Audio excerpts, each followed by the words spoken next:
Declaro abierta la cuarta. I call to order the fourth meeting of the Special Political and Decolonization Committee.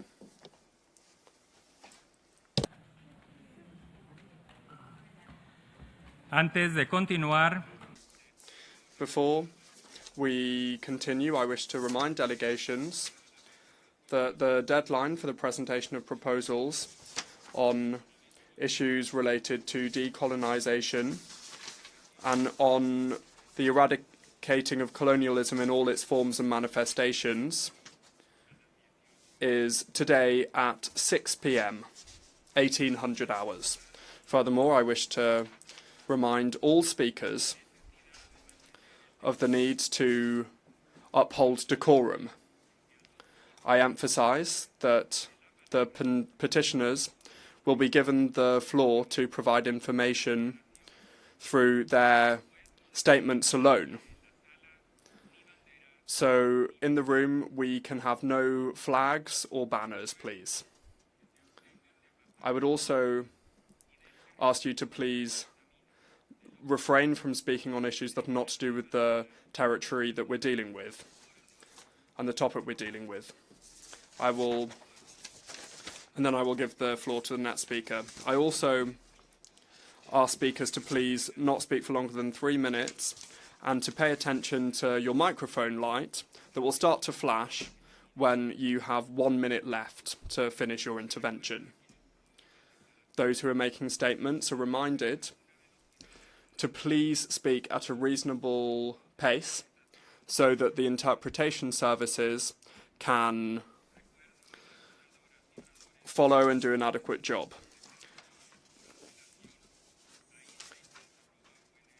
Petitioners may submit their statement online in order to help the interpreters. Como anunciamos al final de la As we said at the end of yesterday's session, the committee will hear first from the delegations who have requested the floor in relation to the issue of New Caledonia yesterday. I give the floor now first to the distinguished delegation of Papua New Guinea. You have 3 minutes, please. Mr. Chair, Excellencies and distinguished delegates, at the outset, let me, on my delegation's behalf, join other delegations in congratulating you and the respective Bureau members for your mandate. We pledge our constructive support to your successful leadership of our collective work. Mr. Chair, this year, as we mark the 80th anniversary of the founding of this United Nations and the fourth international decade for the eradication of colonialism, we must all be reminded that though the UN is 80 years old, many of the remaining 17 non-self-governing territories have been under the yoke of colonialism for more than 80 years and deserve better. This outstanding agenda continues to be a blight on the UN and needs to be brought to an end. We believe that there is room for enhanced cooperation and dialogue for all concerned parties, and we must find a better way forward in addressing this important agenda. Mr. Chair, on the question of New Caledonia's self-determination, firstly, I align my delegation with the remarks on this agenda made yesterday by the distinguished representative of Fiji on behalf of the Melanesian Spearhead Group, which we are a member. Secondly, we welcome all participants from New Caledonia to this meeting and take careful note of their respective statements. This needs to be adequately accounted for in this committee's report and the work ahead of us. Papua New Guinea reaffirms our enduring commitment and support on New Caledonia's self-determination, consistent with the UN Decolonization agenda and guided by the Nouméa Accord and the wishes of all New Caledonians. Mr. Chair, Papua New Guinea takes note and is encouraged by the recent dialogue in July on the Bougainville Accord, which is to serve as New Caledonia's self-determination roadmap as we understand it. We recognize the collective efforts of all New Caledonians and the government of France to find a lasting political solution to the question of New Caledonia, following the tragic circumstances of last year. Papua New Guinea encourages and supports this peaceful dialogue and process and calls for continued inclusive engagement among all stakeholders to decide the future political status of New Caledonia. It is our view that the self-determination decision ultimately and solely rests with the people of New Caledonia. Mr. Chair, another important point my delegation would underscore is the importance of ensuring that the agreed UN visiting mission to New Caledonia takes place at an appropriate time and urges for adequate funding to enable it. We also recognize the commendable level of UN visiting missions to New Caledonia as NSGT over the last decade, in 2014, in 2018, and the pending visit. We thank the administering power of France, the people and the government of New Caledonia, and the C24. Doy las gracias. I thank the distinguished delegation of Papua New Guinea, and I give the floor now to the distinguished delegation of Vanuatu.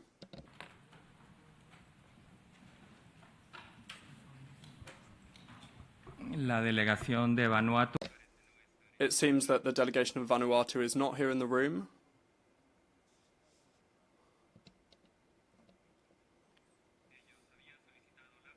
They had requested the floor yesterday afternoon, however, they're not here this afternoon. So we will now continue with our agenda for this afternoon.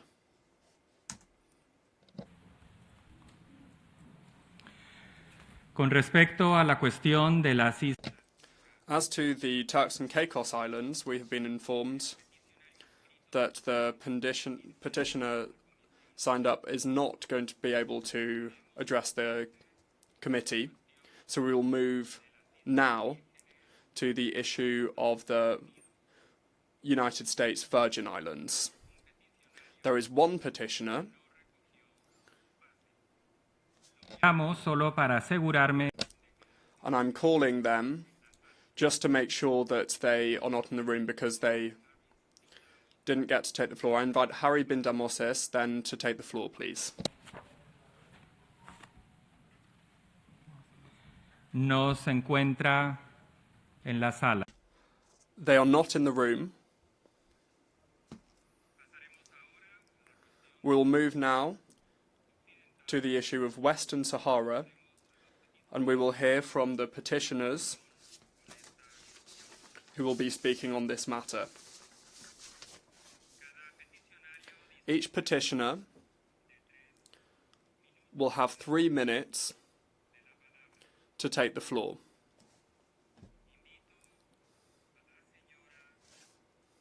I invite Ms. Leila Dahi. Ms. Leila Dahi, you have the floor. Shukran. Thank you.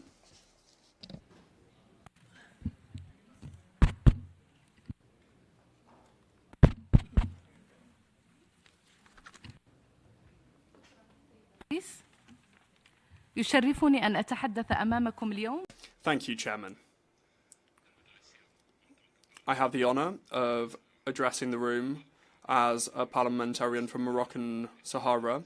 I was elected by our citizens through free and transparent elections, through which they expressed their free will to choose a representative with some of the highest participation we've had nationally, 63.94%. The legitimacy of our representation, including me and dozens of representatives of Western Sahara, are the expression of democracy through elections that took place on our territory, which is the case of the different parts of the kingdom, and there was honest competitivity from the different candidates of the different national parties and observers from the international community that certified the electoral process throughout all of its different phases. This underscores the legitimacy of these elections. My colleagues and myself won our legitimacy based on the free will and electoral bodies that, at electoral bodies that represent citizens, we bring forward the voices of citizens. Local councils implement the constitution in terms of decisions made locally, and when it comes to development policies, fully in line with the democratic principles of the Moroccan constitution. It's the same elected councils who have addressed the implementation of the new development model of the southern provinces launched by His Majesty King Mohammed VI in 2015, costing $10 billion. Today, this has been brought into tangible reality with roads, modern hospitals, well-developed universities, and promising infrastructure projects. Chairman, our legitimacy is based on the ballot box that make participation a symbol of democracy and a foundation for the peaceful handing over of power, while those that claim to represent the Sahrawi people are no more and no less than people from Mauritania, Mali, Niger, and the south of Algeria, constituting a fictitious entity that was born in dictatorship without any type of legitimacy, to be supported later by a military regime who is using silencing people and using people to exploit the region. They have nothing to do with freedom or self-determination. Las gracias Moroccan Sahara, correction from the interpreters. al señor. Thank you. I now invite Mr. Sidi Mohammed Omar to take the floor. Mr. Chair, distinguished representatives of member states, I am pleased to address again the fourth committee on behalf of the Frente Polisario, the sole and legitimate representative of the people of Western Sahara in accordance with relevant resolutions of the General Assembly and the Security Council. Today, the fourth committee convenes again to address the question of Western Sahara, the lost decolonization case in Africa on the agenda of these organizations since 1963. This month marks 50 years of Morocco's illegal occupation of Western Sahara, which was deplored by the Security Council in 1975 and by the General Assembly in 1979, among other things. It's been 50 years of brutal occupation and oppression, but also 50 years of struggle, resistance, and above all, a strong determination by our people to defend our freedom and independence, for which we have paid so dearly. Unable to learn from the past 50 years, Morocco, the occupying state, persists in its misguided belief that it can forcibly impose a fait accompli on our people. It is trying to promote its colonial proposal, which is nothing but a travesty whose aim is to legitimize the illegal occupation of our land. Let's be very clear. There is no peace nor justice under brutal occupation rooted in oppression, tyranny, and terror. It is time to call a spade and act accordingly. Morocco's occupation of Western Sahara is illegal, and it must end immediately. As the Secretary General said in his address to the General Assembly this year, the United Nations is more than a meeting place. It's a moral compass, a force for peace, and a guardian of international law. The United Nations must live up to its responsibilities regarding Western Sahara and enable our people to exercise freely and democratically or enable right to self-determination and independence. Our people have made tremendous sacrifices for achieving lasting peace. Today, their message to you member states is very clear. We will never, never give up our inalienable rights, and we will continue to defend our national aspirations for freedom and independence by all legitimate means. I thank you for your attention. Doy las gracias al señor Sidi Mohammed. I thank Mr. Sidi Mohammed Omar of the Polisario Front. I now invite Mr. Jose Leonardo Botero Martinez to take the floor. A very good afternoon. I'm speaking on behalf of the Santo Tomas University of Colombia to this committee. It's this year the 50th anniversary of the illegal occupation of Western Sahara by Morocco. This is a situation that constitutes one of the last and most obvious expressions of decolonization in the world. The plan signed up to between Morocco and the Polisario Front contemplated the organization of a self-determination referendum with the creation of MINURSO in order to guarantee this right. However, 34 years since then, this mandate has not been complied with. Today, Morocco is seeking to disregard the issue of Western Sahara being a non-autonomous territory, a non-self-governing territory, defending the thesis that decolonization is the only solution possible. This contradicts Resolution 1514 of this Assembly that establishes that all peoples have the right to self-determination. Autonomy is not the same as self-determination. It's a formula that historically has been imposed by colonial powers in order to perpetuate the domination and exploitation of territories and peoples. I wish to underscore before this committee that the Polisario Front is the only legitimate representative of the Sahrawi people. This has been recognized by the General Assembly and by the African Union. It is with the Polisario Front, not with actors imposed on them, that a fair and definitive solution must be negotiated. Based on the above, I call upon this Assembly to adopt 3 concrete actions. 1, to unequivocally reaffirm the fact that the decolonization process of Western Sahara will only be able to be resolved by way of a self-determination referendum, excluding autonomy as a final solution. 2, urge the Security Council and MINURSO to apply a clear and binding deadline for the holding of said referendum, avoiding more delays. 3, to demand an immediate halt to the exploitation of the natural resources of the territory, because they are the exclusive property of the Sahrawi people under international law. The world cannot allow half a century of occupation being considered as an accepted norm. The international community must act decisively in order to ensure that the Sahrawi people are able to fully exercise their right to freedom and independence. Thank you very much. Doy las gracias al I thank the petitioner and invite Mr. Robert Monsonid Gomez to take the floor.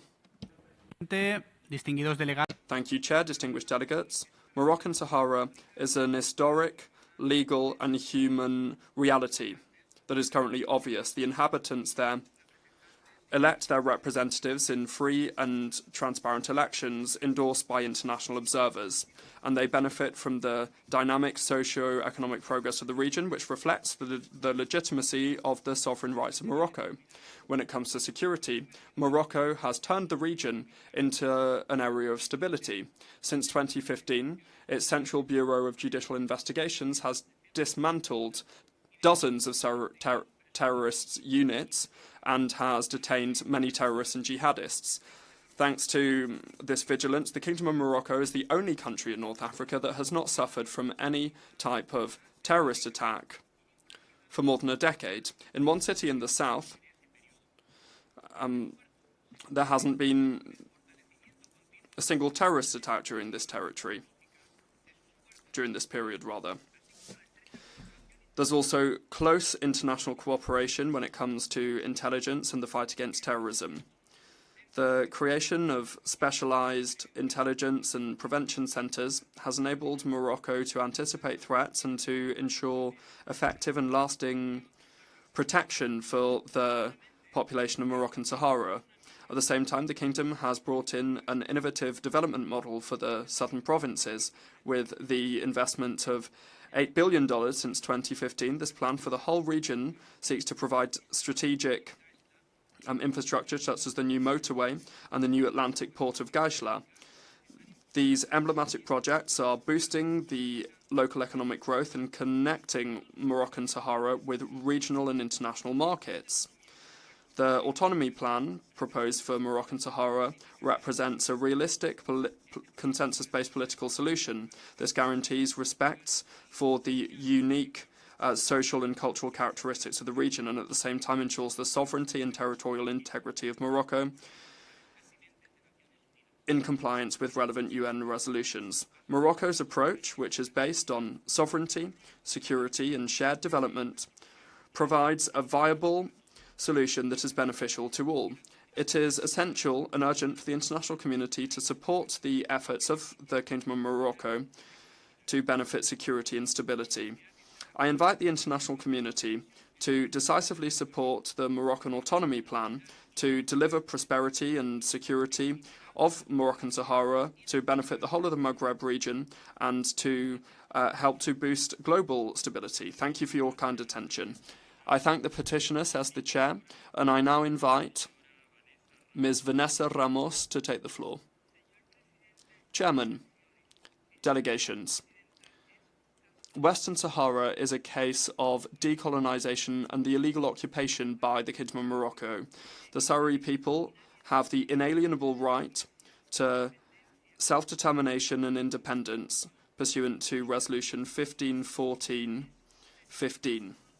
It is a non-self-governing territory that has de facto authority, while Spain de jure maintains a colonialist position that is incompatible with Resolution 1514-15. Western Sahara is not part of Morocco, and there is no right to exploit its resources without the consent of the Sahrawi people, who have expressed through their only legitimate representative this will through the Polisario Front. The agreement between the EU and the Kingdom of Morocco has no validity. No occupying power should be able to benefit from an illegal occupation or the exploitation and plunder of the natural resources of a colonized people. We call for the Sahrawi political prisoners to be freed, including the NEZ group. We call for an observer mission to be sent to Western Sahara with experts from the UN OHCHR. And we call on the Security Council to reject any resolution on Western Sahara that does not include expressly the option of independence under Resolution 1514-15.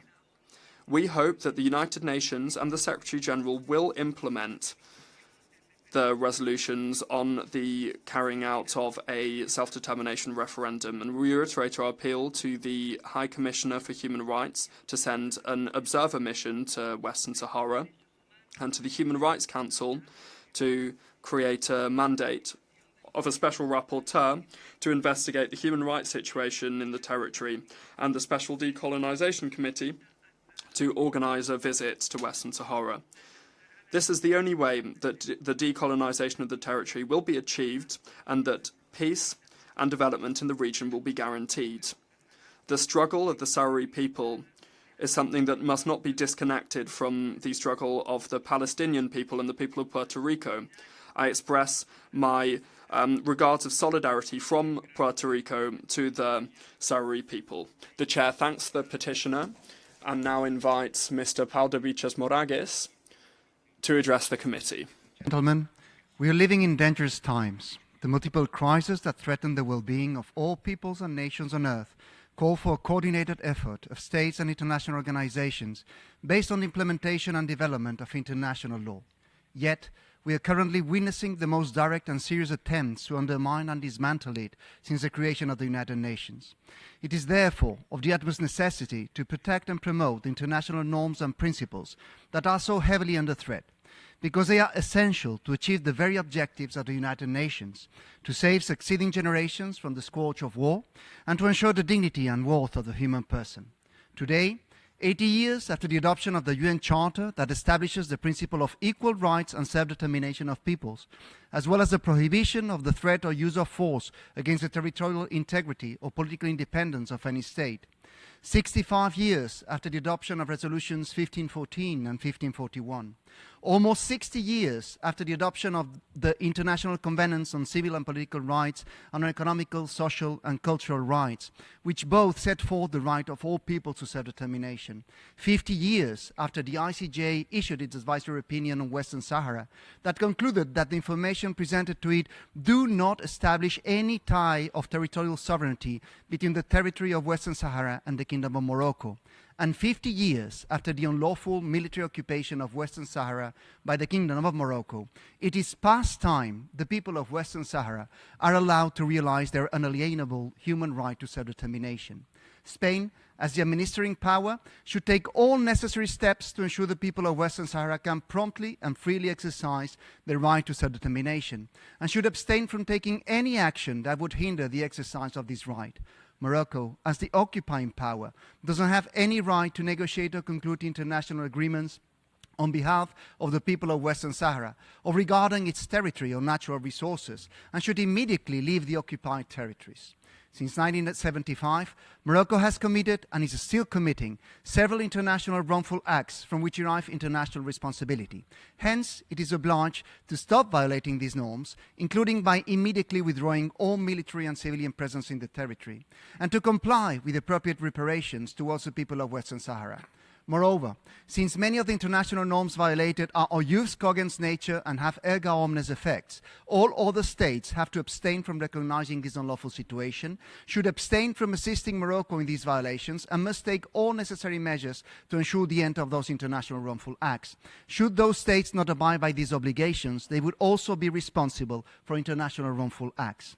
Those are crucial times. If we don't stand by international law, we will find ourselves deprived of the peace, freedom, and human rights that are its ultimate purpose. Thank you very much. Doy las gracias. I thank the petitioner, and I now invite Mr. Mohamed Siyara Javaria to take the floor and address the committee. السيد رئيس لجنة تصفية الاستعمار. Mr. Chair, Head of the Decolonization Committee, representatives of member states and civil society, the Greater Sahara and the African Sahara is an unstable area. There are regional and ethnic conflicts with an increase of the danger of organized crime and terrorism. The separatist movement in the Tindouf camps are side by side with Daesh and Al-Qaeda, these terrorist groups that commit criminal acts to finance their activities. There is a complementary relationship between the separatist movement and terrorists and organized crime networks in these regions. They are out of the state's controls. In this region, there are common interests. Terrorist groups benefit from the resources of organized crime in terms of funds and weapons. Separatist movements use the weakness of borders and the strategies that there are for implementing their political agenda. This is true for the Sahara. So the Polisario Front, given the difficult living conditions in the Tindouf camps, well, these difficult conditions really raise the question of the ability of these people's ability to separate themselves from this security situation and the extent to which separatist groups benefit from this situation. So from this standpoint, I wish to talk about the following. There's the geographical position, the Tindouf region and the area under control of the Polisario Front in the west of Algeria. They are key trafficking routes in Africa for all different forms of trafficking. Despite United Nations reports, well, they don't directly accuse the Polisario Front, but they do affirm that criminal terrorist networks do use porous open borders and large areas that are not under central control. They tap into these. Secondly, there's the danger of recruiting young people into extremism. There are tens of thousands of Saharis and African migrants, which creates a propitious environment for tapping into young people's despair as they are unemployed. Members of the Polisario Front have joined terrorist groups furthermore, and this raises the question of the Polisario Front's ability to control its own members and to prevent people from joining these groups. En su declaración, I ask speakers to please speak at a reasonable speed so that interpreters can follow, please, and do the best job possible. I now invite, to address the committee, Mr. José Israel Herrera. Amado comité, señoras y señores. Distinguished committee, ladies and gentlemen, for decades the international community has sought to find a just, realistic and lasting solution to the matter of Moroccan Sahara. In this context, the autonomy plan presented by the Kingdom of Morocco in 2017 has been delivered as the most credible and viable solution. This provides the local population with the ability to deal with local issues, and in other words, it articulates the best of international law in force and balances it with legitimate local aspirations. In contrast, some actors have promoted the idea of constituting a new state in the region. This proposal lacks credibility and is politically and legally inviable. The United Nations, in Articles 1 and 2, alongside Resolution 2625, clearly establish that the principle of self-determination cannot be interpreted as authorization to fragment sovereignty or to dismember a recognized state. What's more, this position would perpetuate the undermining of fundamental rights, keeping thousands of people confined to camps, and even worse than this, enabling armed groups or criminal networks to recruit and exploit children and teenagers. We cannot allow a small, select group of rogue actors to engage in political romanticism and to distort the discourse and prolong the human suffering, blocking the road to peace. Maintaining the status quo only benefits those who have turned the conflict into a business. That's why we affirm the fact that autonomy is not just yet another political option, but the one that is most coherent with international law and to the most fundamental principles of the United Nations, and with the hope of thousands of people who deserve to live in freedom and dignity. This now is the time for the fourth committee to back this plan. Thank you very much. Doy las gracias al I thank the petitioner, and I now invite Ms. Marine Hart to address the committee. Your Excellency, Chairman of the Fourth Committee, distinguished members and guests. As we approach the 50th anniversary of the destabilization of the Western Sahara region, I address this Fourth Committee on the urgency of determining the number of residents living in the Tindouf camps. This action could help reduce instability created by actors who exploit people sequestered in the camps for their own benefit. I say this in light of the report issued by the World Food Programme on July 3, 2023. The World Food Programme encountered difficulties in distributing food in the Tindouf camps and hired an independent team to investigate why much of the aid never reached those for whom it was intended, the most vulnerable of the camp population. I quote from the report, "In this regard, the WFP stresses the need to update information on food aid in the Tindouf camps in light of this new situation and to strengthen advocacy for the registration of this population by the UNHCR. Registration is a key tool for protection, needs, assessment, and solutions."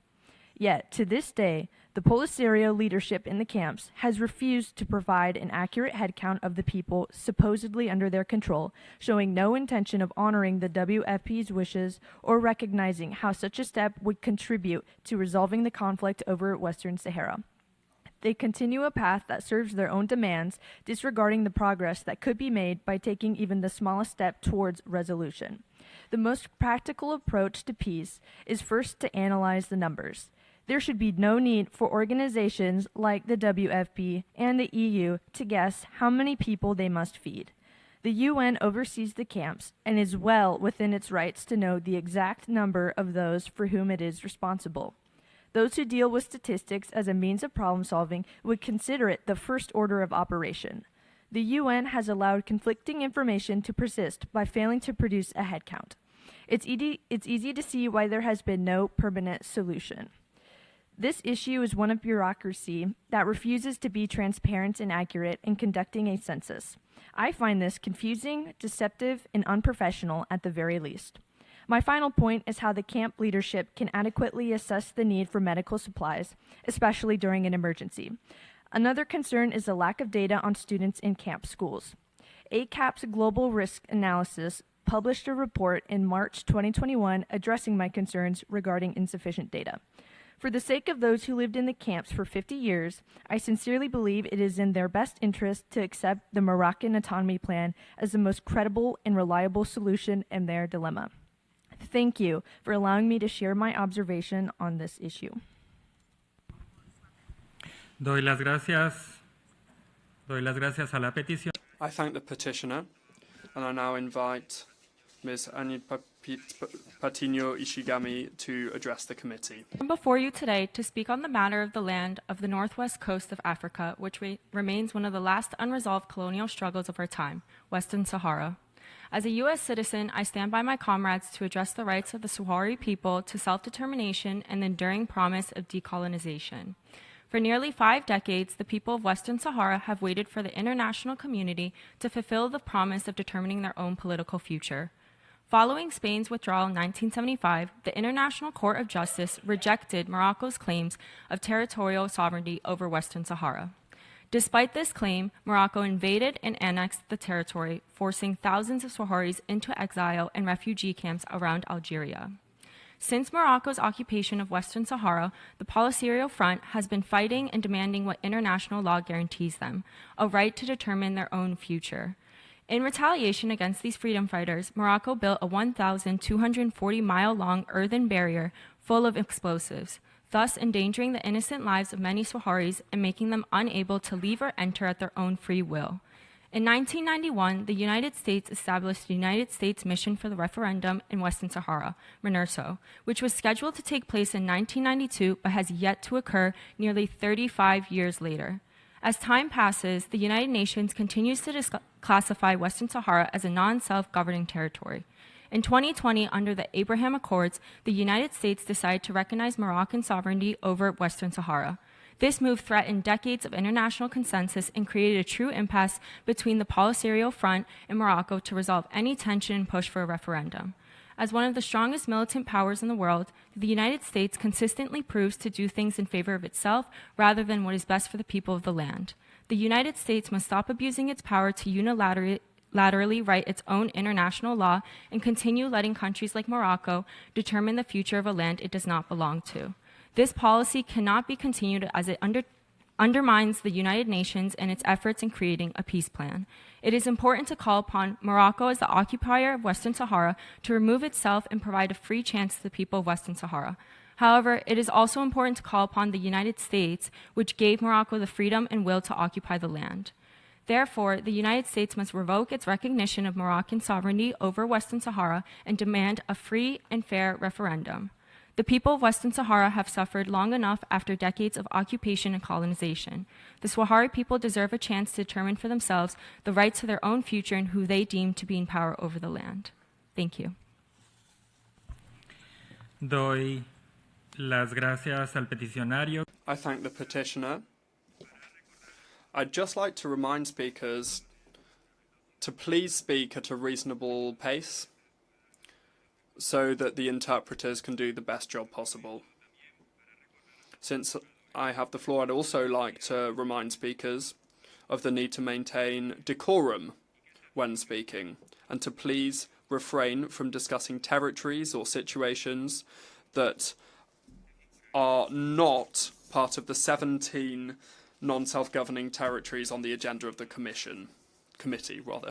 I give the floor to Ms. Nika Madma. Monsieur le Président, membres distingués de... Distinguished members of the Fourth Committee, dear delegates, I am the president of a university in Japan. My specialist is Maghreban politics. It is my great honor to serve as an international observer in the parliamentary elections in Morocco. Frequently, I'd like to share some thoughts about the legitimate representation of the Sahrawi population in Western Sahara, the key challenge here is to distinguish between the ideological claims and real desire for representation based on democratic recognized principles in international law. Legitimacy is expressed through three main channels: free elections that Morocco has progressively consolidated according to international standards, the referenda that has been long awaited but abandoned by the UN because of an absence of a transparent and credible census, constitutional institutions and internationally recognized ones that provide a legal framework through which a population expresses its will. The Security Council has never acknowledged the specific representation of the Saharis. It has constantly rather called for a political solution that is negotiated, guaranteeing self-determination. The legitimacy of Morocco is based on the Madrid agreements, on the consistency of Security Council resolutions, as well on broad international support for the autonomy initiative, and on the effective participation of the Saharis in transparent elections.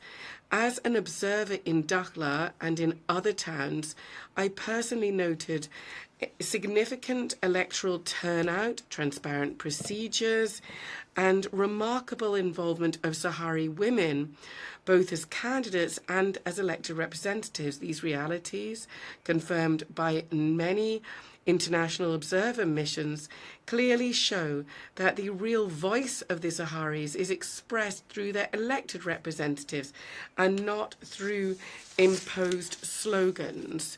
Furthermore, more than half of the founders of the Polisario Front have gone back to Morocco, choosing unity and development. This dynamic is part of the Moroccan Autonomy Initiative, recognized by the international community as being realistic and credible. It paves the way to peace. Thank you very much indeed. Doy las gracias a la peticionaria. I thank the petitioner, and I now invite Ms. Vivian Eads to address the committee. Ms. Vivian Eads, please. Excellency, Chairman of the Fourth Committee, distinguished members and guests, I commend you for the years of work the United Nations has done to seek a peaceful solution to the issue of Western Sahara. Over the years, you have made many worthy efforts to negotiate a resolution. You are to be commended. I have had the privilege of advocating for the Sahrawi for over 10 years.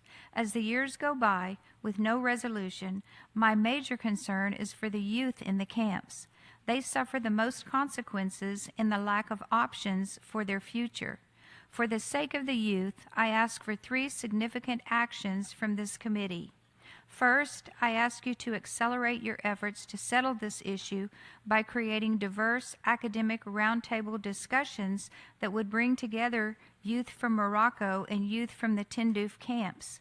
In this setting, they could openly discuss issues that pertain to the needs and aspirations pertinent to young people. You could do the same by creating academic roundtables for women. Secondly, the geopolitical situation in and around the Tindouf camps has changed significantly. These changes affect regional security. Those changes dramatically affect the Polisario's continued collaboration with rogue groups that have infiltrated the area in and about the Tindouf camps. This will require you to consider different options than you have considered in the past. It would help if you considered the possibility of the unresolved issue becoming a magnet for countries and leaders with an agenda of war and destabilization. As times and circumstances change, so must one's priorities. My third request is that you insist on a comprehensive data collection plan for those who live in the Tindouf camps. Since I have been involved in the issue, there has been resistance to anyone outside of the Polisario knowing how many people are in the camps. I can tell you that the lack of knowing how many people need and receive humanitarian aid is a puzzle that places a doubtful cloud over the minds of those who want this issue resolved and the people returned to their homeland. If the Polisario were to give a head count, that alone would show good faith that they want the issue to be settled as quickly as possible. The politics of a lack of transparency create a serious credibility gap with the Polisario. I believe more today than I did 10 years ago that the solution to this issue lies in the UN adopting the plan proposed by Morocco for the Sahrawi to have autonomous rule in the Western Sahara. This would dismantle the camps and serve as a station to keep the people poor and in dire circumstances, and would create peace and stability in the region. Thank you for allowing me to address this distinguished committee today. Doy las gracias a la peticionaria. I thank the petitioner, and I now invite Mr. Moulay Brahim Sharif to address the committee. Bismillah ar-Rahman ar-Rahim. In the name of God, the merciful and compassionate. Mr. Chair, ladies and gentlemen, my name is Moulay Brahim Sharif, and I am in the Moroccan Sahara. I'm the legitimate representative of thousands of Sahrawi people who have placed their trust in me and did so during credible elections. I would like to share my unique experience with you in local democracy for Morocco for decades. This has made us an example to be followed. We, therefore, have carried out state reforms and implemented good governance and solidarity-based actions to ensure our area be modern and effective. All of these reforms have been headed up by King Mohammed VI, the King of Morocco. We are aware that these are not just simple measures. Rather, these are practical measures to foster development and to attract investment, to build capacity and skills. The idea here is to bolster all parties. In 2011, we saw that there are some elements that are an integral part of the Kingdom of Morocco. This confirms the coherence and the geopolitical aspect of the situation.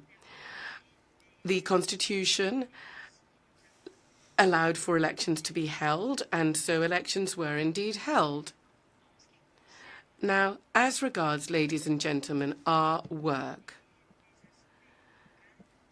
in terms of local grassroots work, what we'd like to share is that our local experience is an example of autonomy. A political solution alone can in no way, or rather a political solution cannot in any way destabilize the region.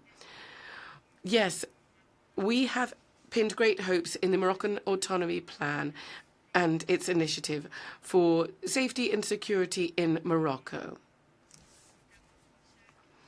In particular, for those people located in the Tindouf camp.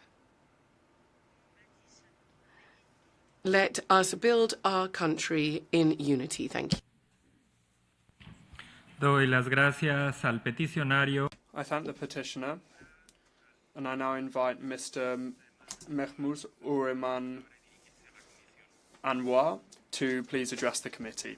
Thank you, Mr. Chair, to giving me this opportunity to address this commission as an international human rights expert and to share our deep concern over the growing threat posed by separatist movements to peace, sovereignty, and the protection of fundamental rights in Africa. Combating separatism is a fundamental right in Africa. Combating separatism is today not only a political or security need, but above all a human rights necessity. Across the African continent, and particularly in the Sahel region, separatist groups have multiplied, often evolving into armed movements that erode state authority and undermine regional stability.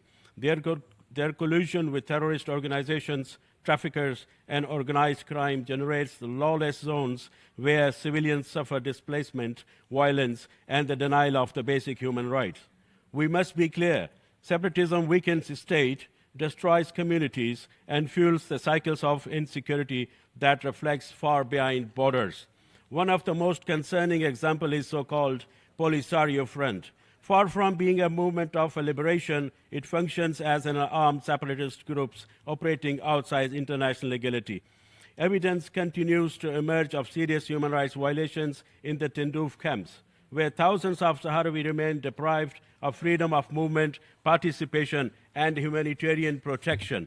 Testimonies describe the requirement of the children for the military purposes, repression against the dissenting voices, and systematic restrictions on those advocating alternatives to separatism. Even more worrying is the Polisario's connection with the extremist and the criminal network in the Sahel region. Such alliance not only creates insecurity in a fragile region, but also they threat collective efforts undertaken by African states and international community to combat terrorism and organized crimes. The persistence of the separatist armed groups like the Polisario undermines the very principles of sovereignty and self-determination, as enshrined in the Charter of United Nations. In contrast, Morocco has put forward a credible forward-looking political solution through its autonomy initiatives recognized by the Security Council as a serious and credible basis for the resolving this regional dispute. These initiatives reconciles respect for sovereignty and the territorial integrity with the principles of participation and self-governance. It offers a path towards lasting peace and stability development in line with international law. Distinguished guests, defending sovereignty against the separatism is not a denial of right. It is a necessary condition for their effective enjoyment. To allow armed separatist groups to persist is create a fertile ground for the terrorism, instability, and the continued suffering for Doy las gracias al peticionario. I thank the petitioner, and I reiterate my request to please speak at a reasonable pace so that the interpreters can do your words justice. I now invite Ms. Melissa Mankai to address the committee. You have the floor, madam. Excellence. Mr. Chairman, Your Excellencies, ladies and gentlemen, I'm speaking today on behalf of the Association of the Rased Friends and the League of Sahrawi Political Prisoners. We are here because we believe in a UN system that enables the respect for international law, and we have belief in the treaty bodies and the special procedures in all zone areas of conflict and tensions are there for independence. The time that I'm speaking to you just now, 34 political prisoners are in Moroccan prisons, including 2 that were arrested last week for having peacefully protested. They are human rights defenders, journalists, trade union advocates and students. They're victims of numerous violations of their rights, sentences as part of unequitable trials, arbitrary detention, poor treatment, and this is not an exhaustive list. More broadly, the families of the detainees are also the subject of reprisals and rights violations, such as a ban on visits or telephone calls or the loss of their work. Numerous violations have been sent to the UN bodies and mechanisms. In 2017 and 2023, the Working Group on Arbitrary Detention rendered decisions regarding a number of cases of the detention of Sahrawis, expressing its serious concern given the numbers of arbitrary detention in Western Sahara, in particular the 18 detainees of Igdim Izik. The group has estimated that the appropriate measure would be to immediately release them, to grant them their right to compensation, and to have an in-depth investigation.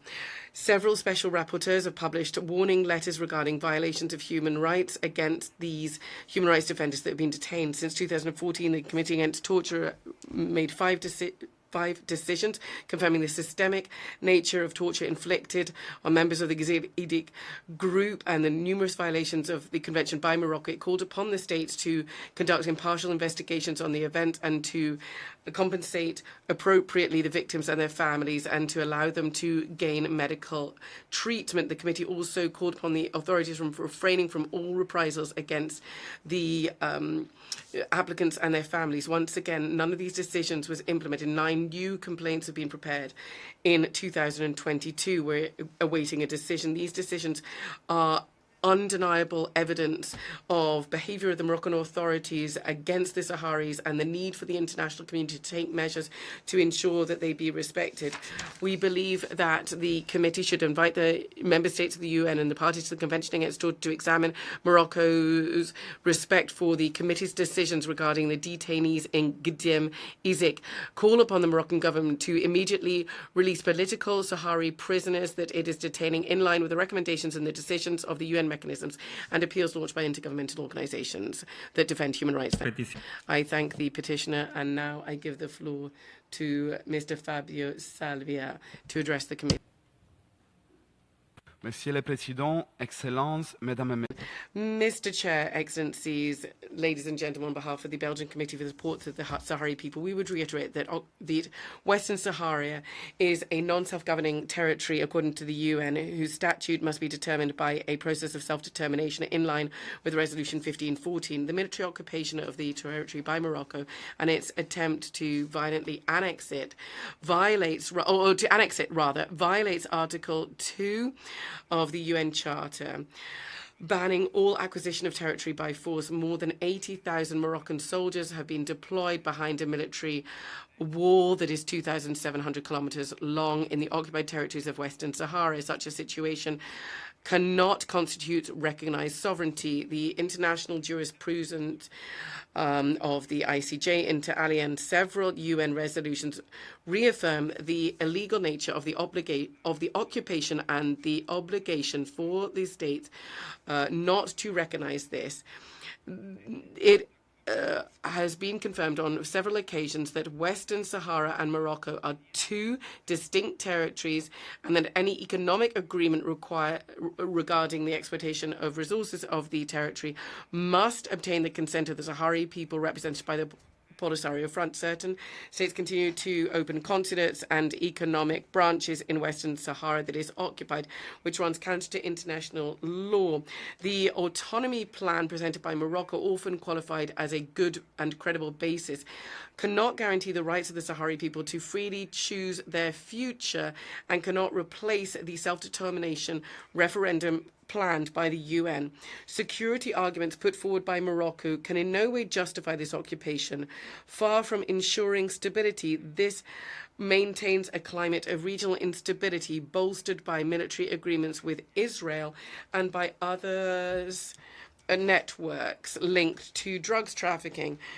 The political recognition by some countries in no way grants legal binding value and cannot prevail over international law. Those states that respect the major conventions of international law cannot ignore the UN resolutions and decisions from major international courts of justice just because of their own political or economic interests. We would therefore call upon the committee and the UN to reaffirm the status of Western Sahara as a non-self-governing territory, reject any measures involving the implicit recognition of Moroccan occupation.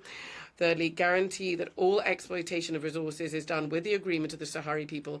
Fourth, support a UN process enabling the exercise of the right to self-determination. The respect for international law and the defence of human rights requires a clear and cohesive action by member states of the UN. Thank you. I thank the petitioner, and I now invite Mr. Jawad Dekaki to address the committee. السيد الرئيس Mr. Chair, Excellencies, ladies and gentlemen, it gives me great pleasure to deliver this statement as a petitioner partaking in the deliberations of this committee. And I wish to talk about my personal experience as a senator in the International Youth Chamber of the Kingdom of Morocco. various developments have been witnessed by this region in the past years, thanks to the new development model launched by His Majesty Mohammed VI in 2015. And I have personally followed up on projects that have changed the face of the Moroccan Sahara. A strategic plan has been launched linking our country to Africa, ensuring the creation of job opportunities with investments from international companies,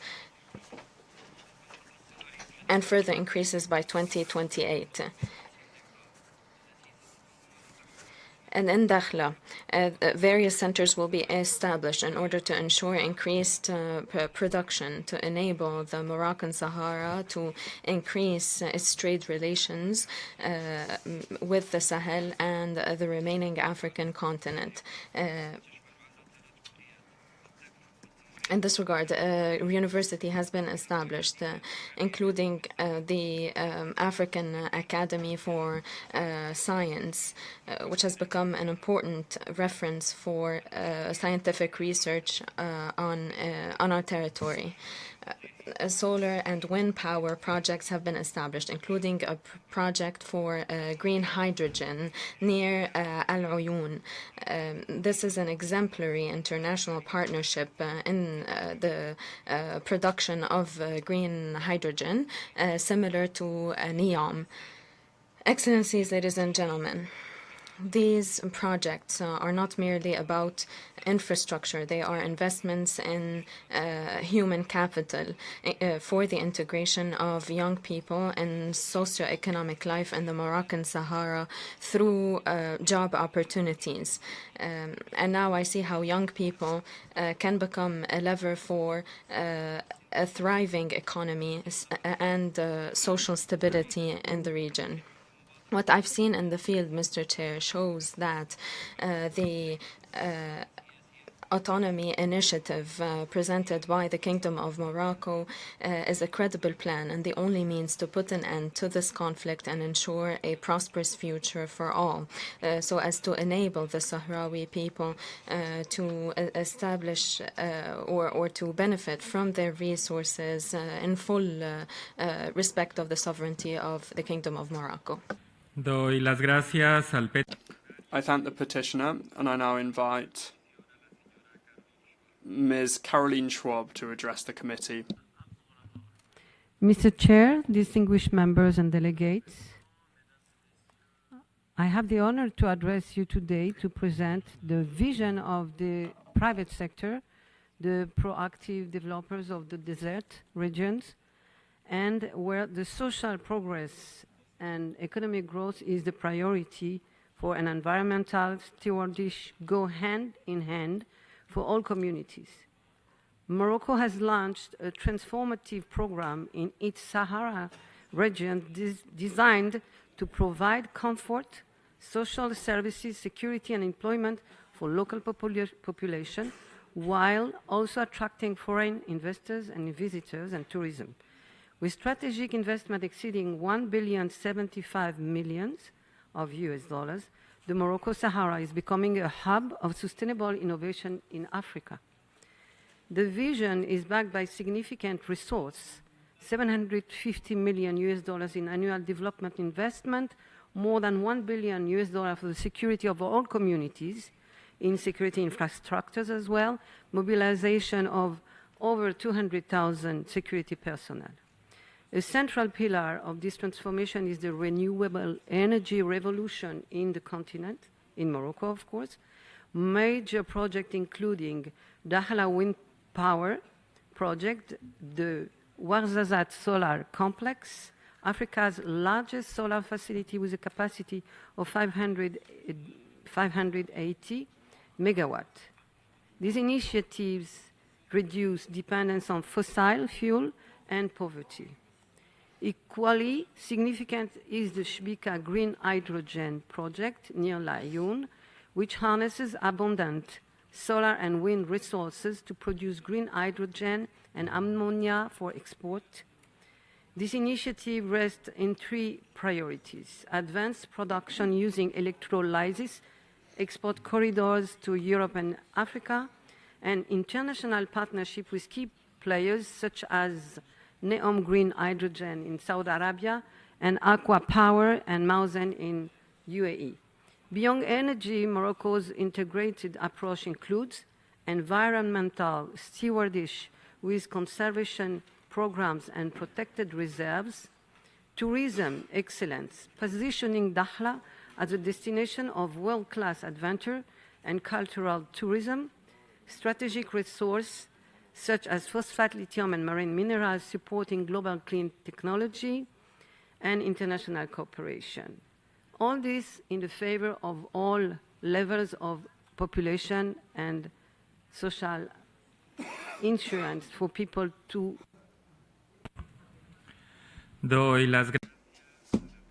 I thank the petitioner, and I now invite Ms. Elizabeth Dial to address the committee.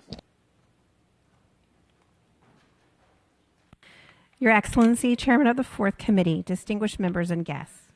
50 years ago, the Polisario launched a movement to claim Western Sahara as its sovereign state. Promises were made to those who supported the Polisario's vision, and many who believed the Polisario felt the ordeal would only last a short time and followed them, often in blind faith, into the desert. One often repeated Polisario promise was that even in the desert, their children would have a good education. Polisario leaders often repeated, not just for their followers, but also for the international community, their commitment to seeing the children in the camps receive an excellent education. They said, "We will not shed a drop of blood for an uneducated population." Whatever the best intentions of the Polisario were in the early years of their desert protest, over the years those ideals have worn thin. Today, disillusioned with multiple years of their leaders' unfulfilled promises, camp parents have settled into a reality. The educational system in the camps is failing their children. Parents who are not a part of the Polisario elite now face two realities. First, the schools available to them in the camps are failing, a fact confirmed by ACAPS, a nonprofit, non-governmental project that provides international independent humanitarian analysis. ACAPS stated, and I quote, "Education quality is decreasing because of the low incentives and high turnover of the teachers, the shortage of educational resources, and minimal opportunities available for refugee students after graduation," end quote. Second, their children will likely leave the camps and seek jobs in Algeria, France, Spain, or other European cities.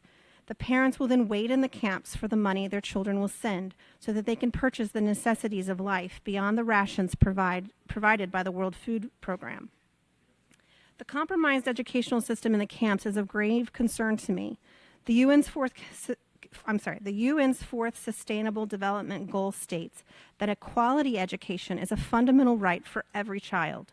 The UN promises to ensure inclusive and equitable education and promote lifelong learning opportunities for all. This artificial crisis has diminished the high expectations of the Sahrawi leaders. They no longer have the drive to instill in their future generations the determination to learn. Children must have a hope for their future. It is time to implement the Moroccan Autonomy Plan to unite the children with their friends, aunts, uncles, and cousins who live in the Western Sahara. Thank you for the opportunity to address this committee. I consider it an honor to be here. Doy las gracias a la peticionaria. I thank the petitioner, and I now invite Mr. Angel Patiño to address the committee. Chairman, delegates, I'm grateful for this opportunity to participate in this meeting of the Fourth Committee of the UN General Assembly to call out the neo-colonial oppression of the Kingdom of Morocco and to advocate for the rights and the respect of the sovereignty of the Sahrawi people.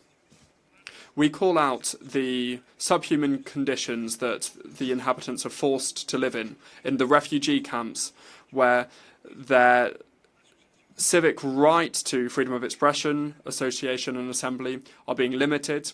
There's also an information embargo that prevents the world from finding out about the situation in this region. We also condemn the human rights violations of political prisoners, arbitrarily detained with unfair trials, keeping them in solitary confinement for long periods of time, censoring their correspondence, with family visits that are limited to only 15 minutes every 2 weeks, and without proper access to medical services. Here we can particularly highlight the prisoners of Gedem Izik, who have been dispersed, transferred around the occupied territory, so they are being placed in prisons that are not near their families. We call for them to be moved to prisons that are near to their family members. Morocco now is emulating Israel in its role as occupying power. They are engaging in demographic colonization with settlements to alter the demographics of the territories, building walls to divide the population, confiscating their land and expelling them from them, and avoiding at all costs any type of self-determination and the recognition of their status. Israel is now advising Morocco in its repression of the Sahrawi people, providing armaments, drones, and intelligence satellites. We don't want to see another possible genocide there. We call upon the United Nations to renew and politically empower the presence of MINURSO with a mandate to oversee human rights and to finalise the steps required to organise a self-determination referendum for the Sahrawi people. We reject the instrumentalisation of international law by foreign and occupying powers who are disregarding international law. The Rabat plan to create a body that is different from the one in the self-determination plan on the territory of Western Sahara must be rejected, as well as attempts to delegitimise and the Sahrawi people and to terrorise them with the Polisario Front. We must recognise the right of self-determination of the Sahrawi people. Thank you very much. I thank the petitioner, and I now invite Mr. Nourato Aragev to take the floor before the committee. President. Mr. Chair, because of a lack of time, I would just like to outline the main lines of a report published in 2024. NGO in Sahara have lifted the veil on atrocities committed. Women and children have been affected by this tragedy that's been there for more than 50 years. The Alliance reiterates that the UN Special Rapporteur on human trafficking should go there to take a stock and to bring an end to these violations. The report underscores that the Tindouf camp does not come under international human rights mechanisms of the UN or the legal jurisdiction of the host country. This makes their location vulnerable to exploitation and abuse of all kinds. The Alliance, therefore, strongly denounced the so-called holidays for peace, vacations for peace. This is just targeted manipulation of very young children in the Tindouf camps. This vacations actually involve putting children in a cultural context that is completely alien to these children, and these families don't know anything about these people. So these are innocent children. What exactly are we talking about? This program, it involves separating children from their families and their culture by separating them and making them as far away as possible and putting them in strange environments, even suspect environments sometimes. This exposes them to the risk of forced labor, sexual exploitation, and in some cases, their religious reconversion. The report underlines the fact that Sahrawis were forced to be deported to Caribbean countries, subjecting them to instrumentalization and military training. Some victims of these deportations are here with us in this room. They've told us about their lives. So it's very often very young children who are affected by this. And those Sahrawi families who refuse to hand over their children to this find themselves in very difficult situations. But it's very difficult for these families to document their violations. The Tindouf camps are basically closed.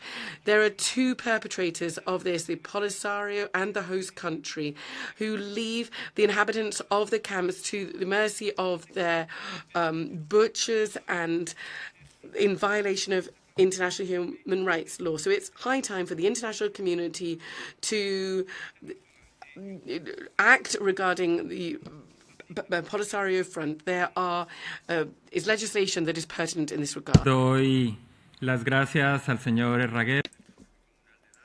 I thank the representative of the Communal Council of Dakhla. I now invite Ms. Cynthia Bassinets to address the committee. Chair, Excellencies, distinguished delegates. In the time since recording Santa Baby for Love Jack Nicholson in 1997, releasing online in 1999, visiting the Western Sahara in 2001, garnering a shared Nobel Peace Prize nom in 2005, and addressing this committee nearly every year subsequently.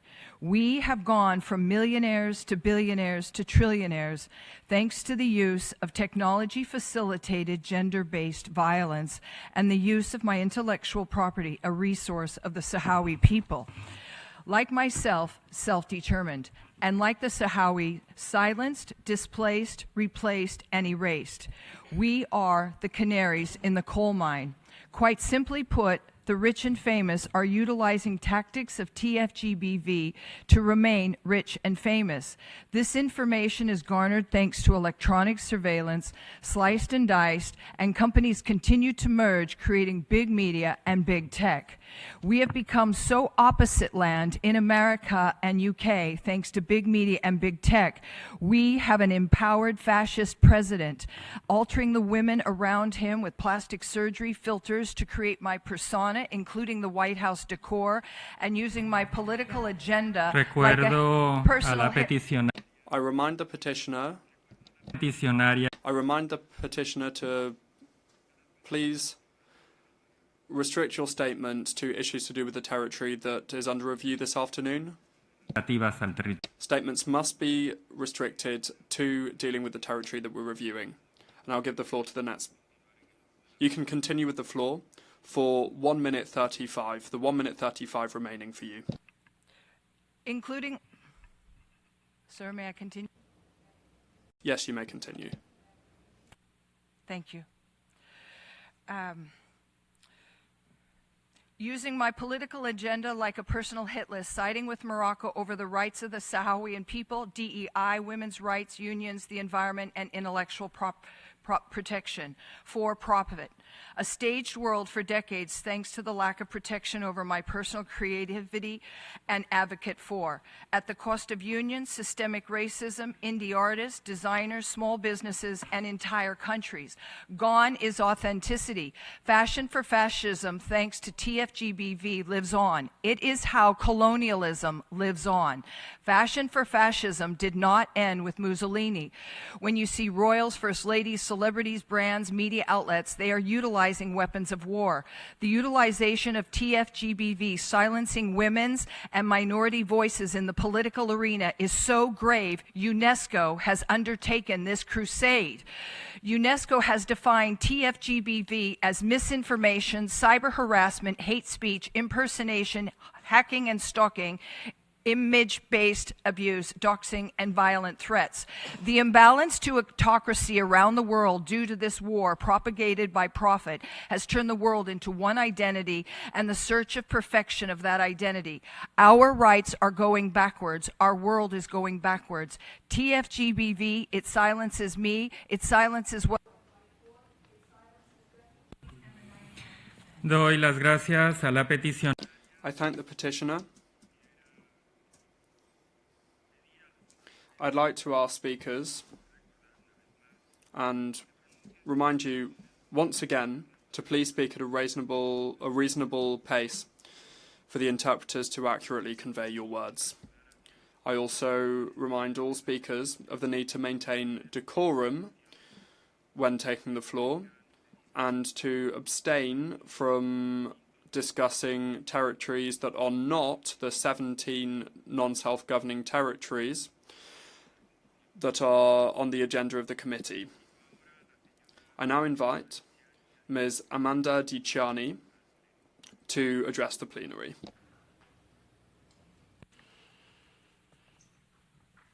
Your Excellency, Chairman of the Fourth Committee, distinguished members and guests. For years, the international community has sounded the alarm over the recruitment and militarization of children by the Polisario Front in the Tindouf camps. These are not mere allegations. They are substantiated claims echoed here in this very assembly and raised at the UNHCR in Geneva.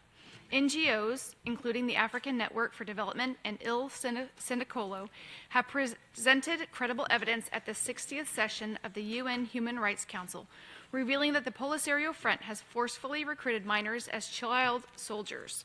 A detailed investigation published by the Washington Post in April 2025 confirmed that hundreds of Polisario militants and child soldiers were captured by new authorities in Syria after the collapse of the Assad regime.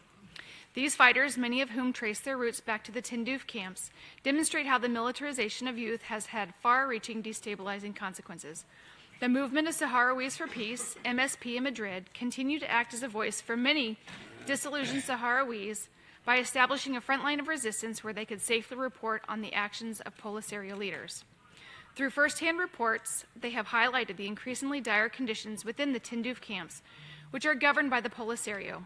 Key concerns include armed gangs and traffickers have destabilized camp security and spread fear among camp residents.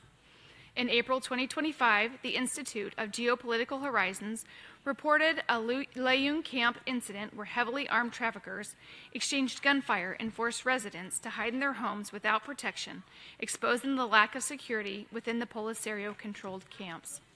Also in the Layun camp, violent confrontations have led to the destruction of property and vehicles, creating an environment of chaos and fear. A lack of basic security and accountability has allowed corruption to flourish, further undermining trust and stability. There are credible allegations implicating Polisario members in drug trafficking, smuggling, and livestock theft, often in coordination with organized criminal networks. These conditions are documented and they paint a bleak reality that cannot be dismissed. The continued marginalization of Sahrawi youth, deprived of education and opportunities, leaves them vulnerable to exploitation and radicalization. We urge this committee to adopt the autonomy plan proposed by Morocco because it offers the most humane, realistic, and peaceful solution to this enduring conflict.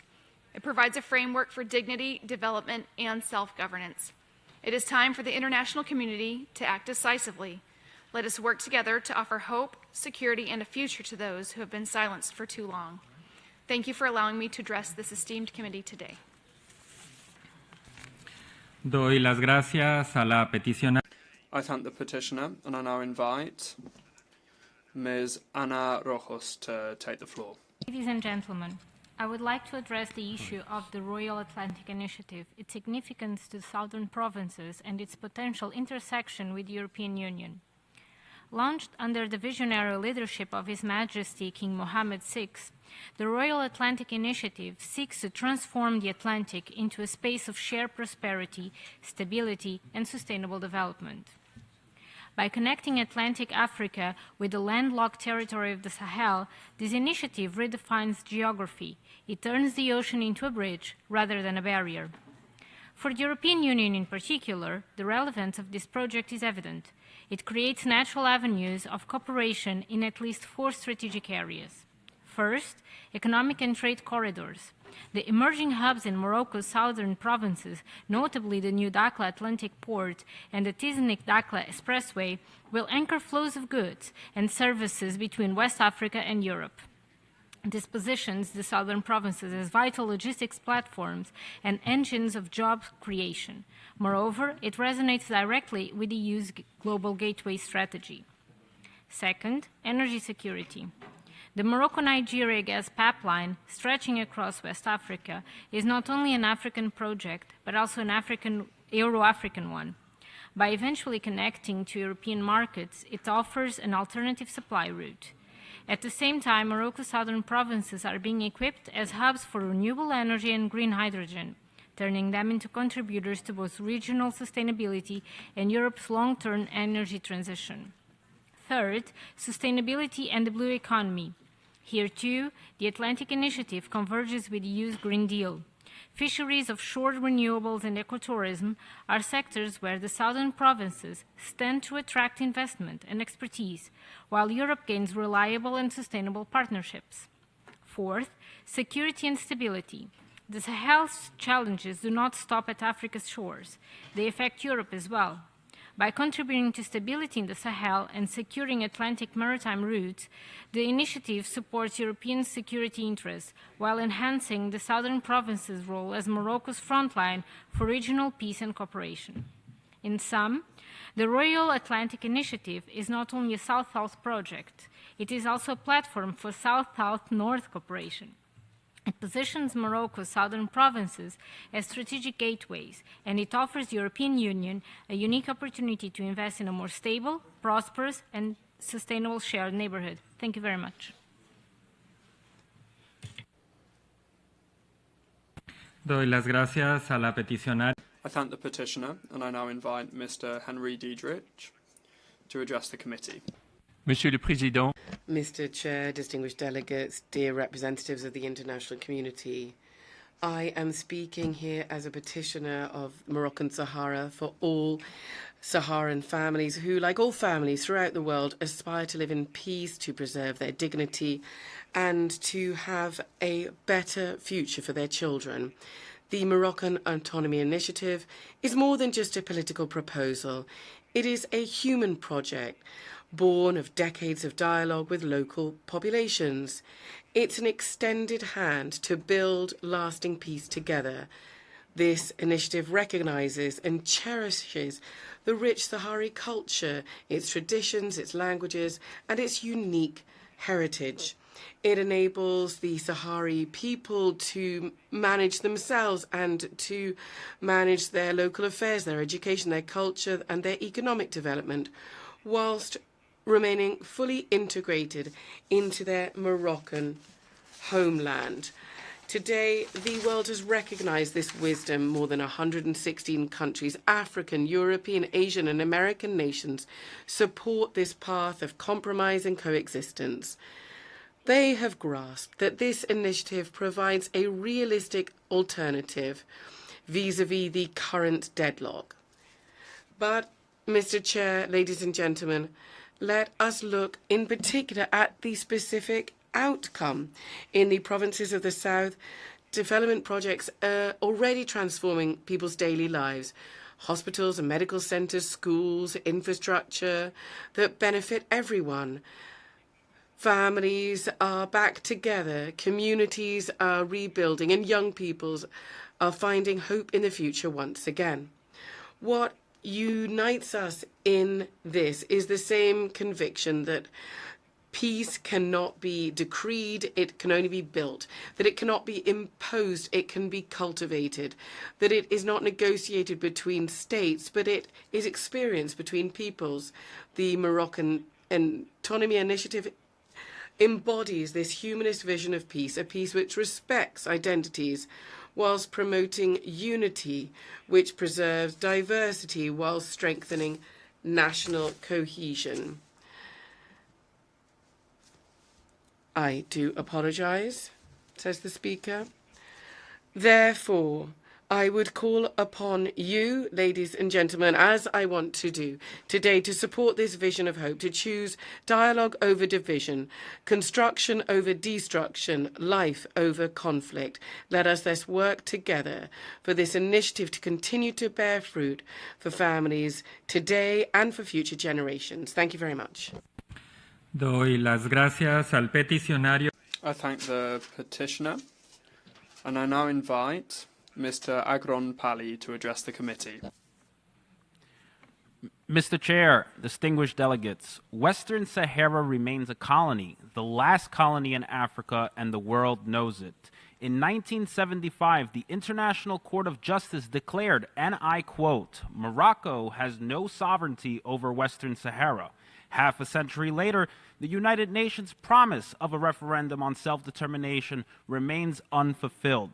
The Sahrawi people are still waiting for the simple right to decide their destiny freely, peacefully, and in accordance with international law.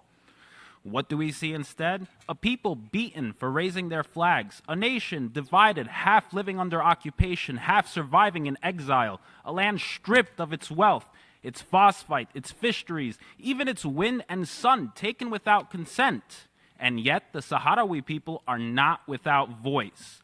They are represented by the Polisario Front, the recognized national liberation movement of Western Sahara, acknowledged by this very United Nations as the legitimate representative of their struggle.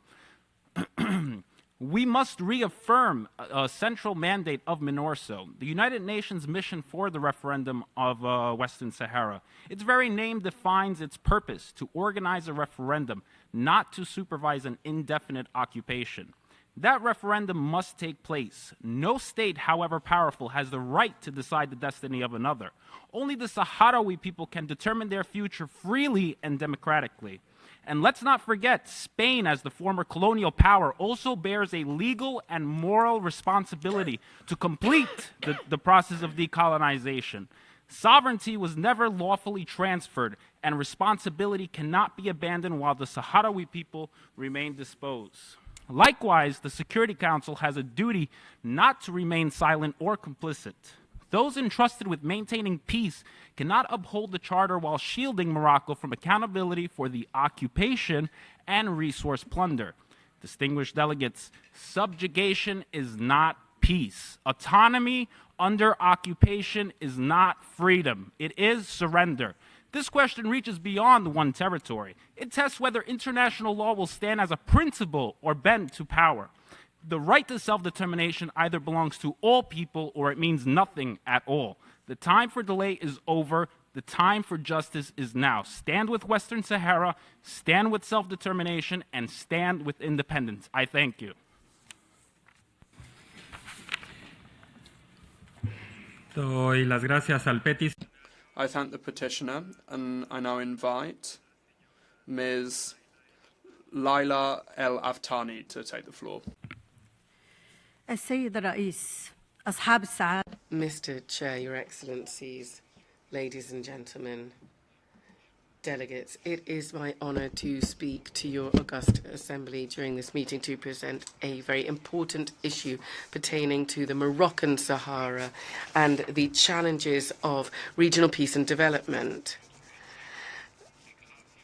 There are serious violations experienced by the inhabitants of the Tindouf camp. The artificial conflict regarding Moroccan Sahara has been on the agenda of the UN for decades now, since the ceasefire in 1991. The Kingdom of Morocco, with the international community, has undertaken a process of serious dialogue. In April 2007, the Kingdom presented the Moroccan Autonomy Initiative as the only serious, realistic and credible option that would guarantee the dignity of the people and bring an end definitively to this artificial conflict. This initiative has enjoyed broad support from most of the Security Council and is based on the values of economic and social development, on the rule of law and individual and collective freedoms. The Kingdom of Morocco has upheld its commitment through strategic projects. They have changed the southern provinces. These are projects that have constituted a real leverage for African growth and development. It has created jobs and paves the way for prosperity for generations to come. The projects show the vision of the Kingdom of Morocco. Nonetheless, on the other side, very unfortunately, tragic practices are ongoing in the Tindouf camps, where thousands of families are subject to systematic violations of their most basic rights. The Polisario Front is recruiting minor children, young children from there. This is a violation of international law and of human rights law. These children are taken out of school to be thrown into military camps. They're deprived of their childhood. This is a violation of the optional protocol of the Convention on the Rights of the Child. Regarding the recruitment of children in armed conflict, this is also a violation of Resolution 1612 of the Security Council that banned such practices. These violations represent a crime against humanity and a direct threat to regional peace and security. They are not just limited to killing the innocence of these children. Rather, it sows violence and hatred and instability as well. Such practices do. Ladies and gentlemen, in conclusion, I would like to reiterate that Gracias a la petición. I thank the petitioner, and I now invite Ms. Eliana Rivera Patiño to address the committee. Amistad con el pueblo saharaui. I'm speaking on behalf of the Colombian Foundation for Friendship with the Sahrawi people, and I thank the Fourth Committee of the UN General Assembly for hearing our voice that is often silenced. Childhood in this region is marked by exile and hope. Thousands of families had to leave their lands due to the conflict in Western Sahara as a conflict of the invasion and occupation of their territory by the Kingdom of Morocco. Today, the majority of Sahrawi children grow up in refugee camps in the Algerian desert, where their conditions are not easy. Extreme heat, shortages of water, and an almost complete absence of humanitarian aid. However, what affects them the most is not only material lackings, but rather the fact that these boys and girls are born and grow up without knowing their motherland, their sea and their cities. However, this teaches us a lesson of dignity, because these young people learn to appreciate their dignity and their culture and engage in peaceful resistance. And this, thanks to the schools of the camps that have become true hotbeds of knowledge, where they're not only taught to read and write, but also to be able to dream and to work towards a future of freedom, where studying is not only a right, but also an act of hope and struggle. It's important to understand that childhood as a refugee is not a wasted childhood, but one of solidarity and justice. They remind us that childhood should not be linked to suffering, but rather it should be linked to joy, playing, and the ability to grow up without fear. That's why talking about these children must also include talking about international responsibility, the exercising of the self-determination of the Sahrawi people, their right to exist and to live in peace.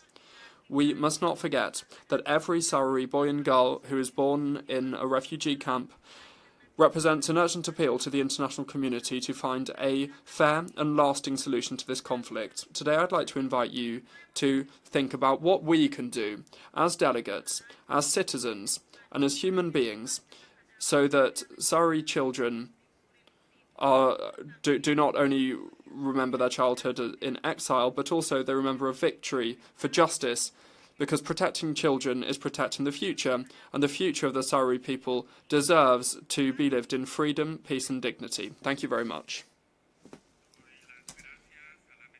I thank the petitioner, and I now invite Mr. Wilson Dalinke to address the committee. Ladies and gentlemen, I'm Wilson Dalinke, a journalist and human rights activist from Indonesia. It is an honor for me to be in this very noble forum.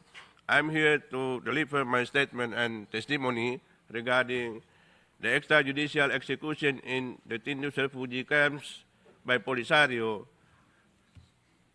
as a practice contrary to jurisprudence rule and to international human rights law. These extrajudicial executions are not isolated incidents. They are systematic violations carried out against civilians, people stripped of liberty, silence, and denied due process. The Tinduf refugee camps located on Algeria soil house over 170,000 Sahrawi refugees under the control of Polisario Front.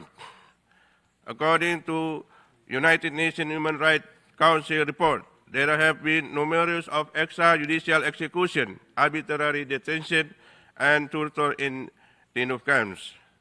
Let us be clear, the right to life is not negotiable.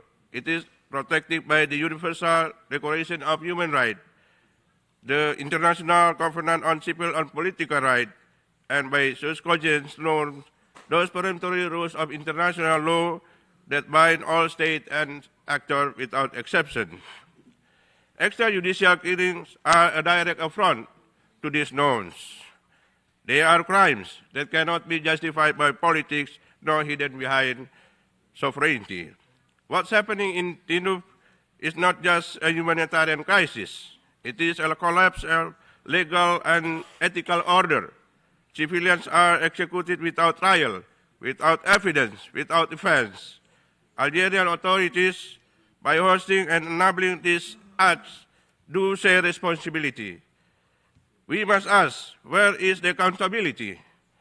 Where is the international response? Silence means complicity. International community must demand independent investigation, prosecution of those responsible, and protection for the vulnerable. Just cogent rules are not theoretical. They are the foundation of justice. So my message is this: let's come to action. Please, in our mind that the rule of law must apply everywhere, even in the most remote corners of the desert. The population of the Tindouf camps deserve justice, dignity, and freedom from fear. I will Sonalinke from Indonesia. Thank you very much. Doy las gracias al peticionario. I thank the petitioner, and I now invite Mr. Carl Gustav Bjertnæs to address the committee. Thank you, Mr. Chairman. Excellencies, distinguished delegates, all protocols observed. The Sahelo-Atlantic space stands at crossroads. For too long, instability has deprived the communities of their rightful future. Yet in the southern provinces of Morocco, we see that stability can be built not only through security, but through opportunity. We commend the King for his vision. International cooperation and regional security are deeply connected, especially in the Sahelo-Atlantic space, a vital region stretching from southern Morocco through Mauritania, the Sahel and Senegal to the Atlantic coast. The Moroccan southern provinces, once a crossroads of trade and migration, are now positioned as a catalyst for peace and shared prosperity in an area marked by frequent instability. By nurturing entrepreneurship, supporting innovative ecosystems, and focusing on ambitious job creation, these provinces are becoming central to regional collaboration and security. Our conviction is clear, especially having just recently returned from an in-depth visit to both Laayoune and Dakhla. Peace is sustained when young people find their place in the new economies of the 21st century. The southern provinces are becoming a laboratory for this future, indeed, a Pan-African future, where entrepreneurship and innovation anchor stability. Across the cities and towns, physical and digital incubators are taking root, linking the energy of the youth with the tools of artificial intelligence, automation, and advanced digital services. I foresee a future similar to the development of the UAE. This is not theory, it is happening. In the next phase alone, more than 10,000 young people will be trained to create micro-enterprises, whether a voice AI receptionist for a clinic, an automated legal service for small firms, or digital marketplaces for farmers and artisans. Each enterprise is not just a job, but a bulwark against despair and extremism. No single actor should monopolize the destiny of the people. Sovereignty and dignity are safeguarded when development is inclusive, when innovation belongs to the many and not the few. The southern provinces demonstrate that youth-led innovation is not only possible, it is inevitable when given the right ecosystem. We call upon this Assembly under the spirit of Sustainable Development Goals to embrace this model of cooperation. Let us invest together in incubators of peace, in technologies that heal division, and in economies that honor both. Doy las gracias al peticionario. I thank the petitioner, and now I invite Ms. Maria Yolanda Reyes Escobar to address the committee. Cordial saludo. My warmest regards, Chairman. Perusing the official document of this distinguished Fourth Committee of the UN General Assembly, I'm seeing that more than 80 cases of geopolitical conflicts on the 5 continents of the world have been resolved. Now, today, these places are nation-states that benefit from sovereignty, their own territories, and a solid politics and economy, and recognition within international geopolitics. And these are some of the achievements of the decolonization and self-determination of peoples. Nevertheless, the case that we're gathering to deal with today is the case of Western Sahara. This is a conflict that has been frozen in time for the last 50 years, and it looks like we don't have a solution to it soon, even though the United Nations are underscoring the principle of the self-determination of the Sahrawi people, and also the importance of the territories pending decolonization. However, the political and geostrategic reality has been in favor of the Kingdom of Morocco. On the other hand, we must mention MINURSO, who remain on this territory.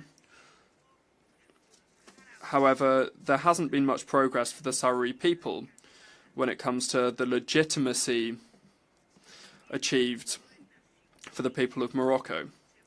There's the issue of nationalism. We know how dangerous this is, which is a narrative of political culture that seeks to delegitimize the power and the credibility of the identity of the Sahrawi people, both in the occupied territory as well as in the refugee camps. Therefore, the immediate appeal to MINURSO is to revitalize the process for the self-determination of the Sahrawi people by way of new and renewed diplomacy that would establish the conditions, the political and technical conditions required to organize the referendum that would need to be verifiable in line with current policies, and that would enable the active participation of key stakeholders such as the African Union, the European Union, and Latin American states who have been officially recognizing the Arab Sahrawi Republic. And the speaker's microphone was cut off. The chair thanks the petitioner and invites Ms. Nancy Huff to address the committee. Your Excellency, Chairman of the Fourth Committee, distinguished members and guests, for many years I operated a humanitarian program to help the Sahrawi people living in the Tindouf camps. Once seen as a secular nationalist movement, the Polisario has, in recent years, aligned itself with radical actors across the region. This shift has raised deep concerns about its intentions and its ability to act in good faith toward a peaceful resolution. Some still portray the Polisario as a secular nationalist group, but analysts and experts disagree. Research from the Foundation for Defense of Democracies reveals clear connections between extremist networks and the Polisario, noting that the Tindouf camps have become vulnerable to jihadist recruitment and illicit arms activity, including the transfer of drones and surface-to-air missiles. These developments have created instability and despair among the Sahrawi. In August 2023, Sahrawis for Peace sent a communication to Mr. Staffan de Mistura, the UN Special Envoy to Western Sahara, sharing firsthand accounts of deteriorating conditions and moral decline within the camps. For 50 years, residents have believed promises that each year the UN meetings would bring resolution, unaware that their suffering has been used as a political display rather than addressed with compassion and action. Waiting costs lives and prevents progress. It's time now to act. The Sahrawi deserve the chance to return home, rebuild their communities, and take part in their own future. With new diplomatic avenues available, it is time for all parties to embrace a realistic and peaceful path forward. I believe Morocco's autonomy plan, which is the proposal of my country, the United States of America, embraces, remains the most credible credible and workable option on the table. It offers the Sahrawi self-governance within their homeland and the opportunity to transform the region into one of the most prosperous in North Africa. Let us choose action over delay, cooperation over division, and peace over endless waiting. Thank you for allowing me to address this committee today. Doy las gracias a la petición. I thank the petitioner, and I now invite Ms. Moara Crivelente to address the committee. Thank you, Mr. President. Your Excellency, ladies and gentlemen, this session is a necessary reminder that colonialism is not a closed chapter in human history. As such, it is a call for all nations to continue their efforts to abolish it. Therefore, the World Peace Council, an organization born soon after World War II, with member organizations in dozens of countries, including the Brazilian Center for Solidarity with the Peoples and Struggle for Peace, SEBRAPAS, adds its voice to that of the people of Western Sahara in demanding concrete actions to end the occupation and colonization of their territory by Morocco, so that the United Nations may finally fulfill its duty toward the people's self-determination. This is a fundamental principle of the so-called rules-based order, which according to its own charter must be implemented by this organization, answering to the people's will to eradicate war, exploitation, and oppression, and to promote peace, justice, liberation, and social emancipation. However, while the question of Western Sahara has remained on its agenda for no less than 6 decades, the Sahrawi people's yearning for freedom from colonial rule did not begin when the UN recognized it, or when the world powers finally admitted that colonialism is a nefarious system of oppression that must be abolished.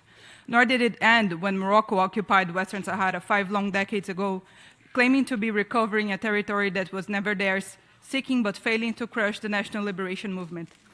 This determination cannot be nullified by spurious trade agreements like those signed with the European Union, which in effect endorse the plundering of Sahrawi resources and the perpetuation of injustice, as warned by countless UN declarations and resolutions about the consequences of failing to implement the right to self-determination.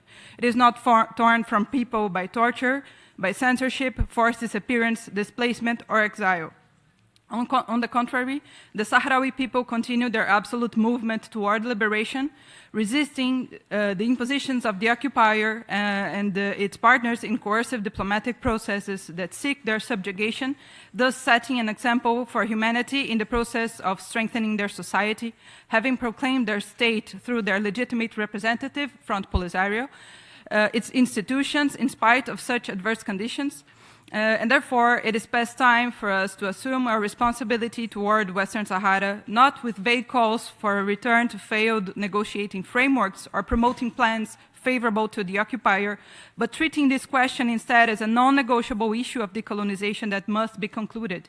Otherwise, we will continue to witness the irreversible degradation of the principle and right to self-determination for which peoples so valiantly fought for, the victory of force over the promise, hope, and collective action for a more just world. Thank you.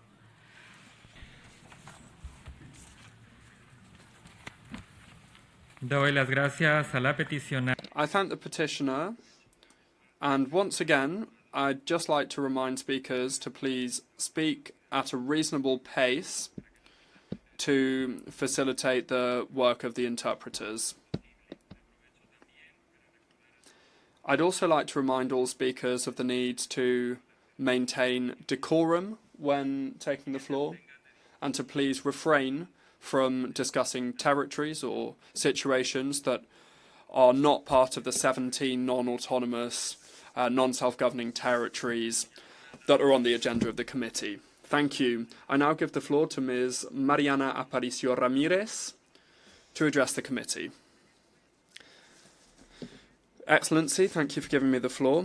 Distinguished delegates, our warmest regards this afternoon.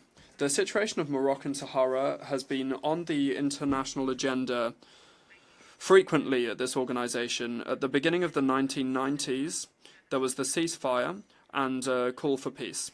By 1997, the efforts of the international community were focused on engaging in dialogue and outreach in order to listen and to hear the needs of each party.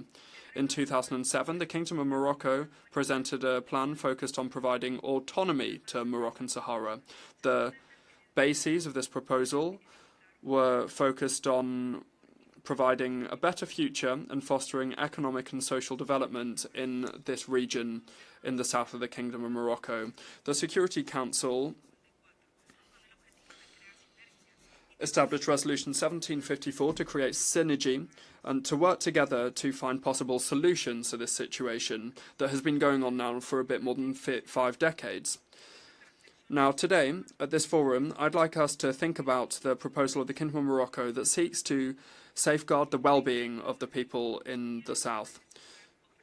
The central pillar of this is to provide and promote and guarantee the Moroccan provisions to ensure prosperity and economic development. Since 2007, we have seen visible results, with the Kingdom of Morocco's development policy improving the region and engaging in the development of strategic projects,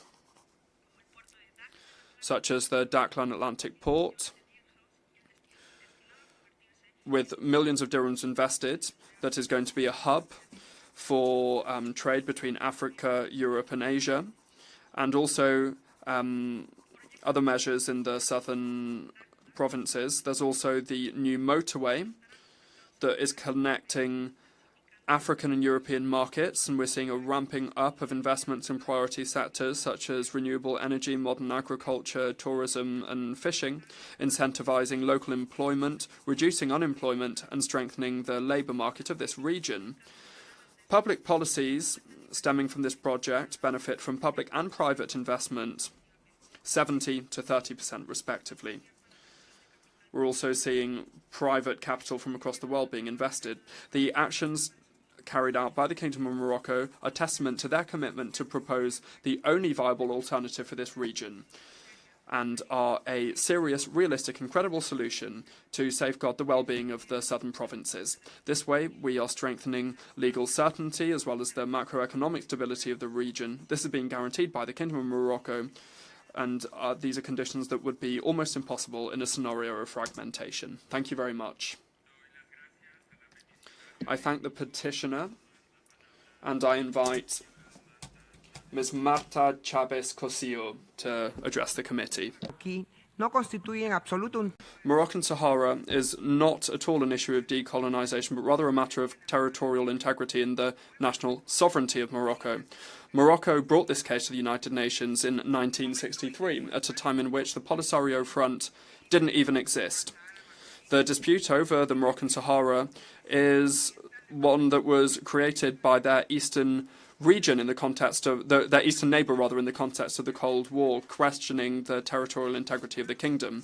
Morocco adopted for the peaceful approach, prioritising dialogue and the political process under the exclusive auspices of the United Nations Security Council. The country that created the refugee camps in Tindouf, also hosting the Polisario Front and providing political and military support to provide a stumbling block to the access of the kingdom to its southern provinces, in violation of good neighbourly relations.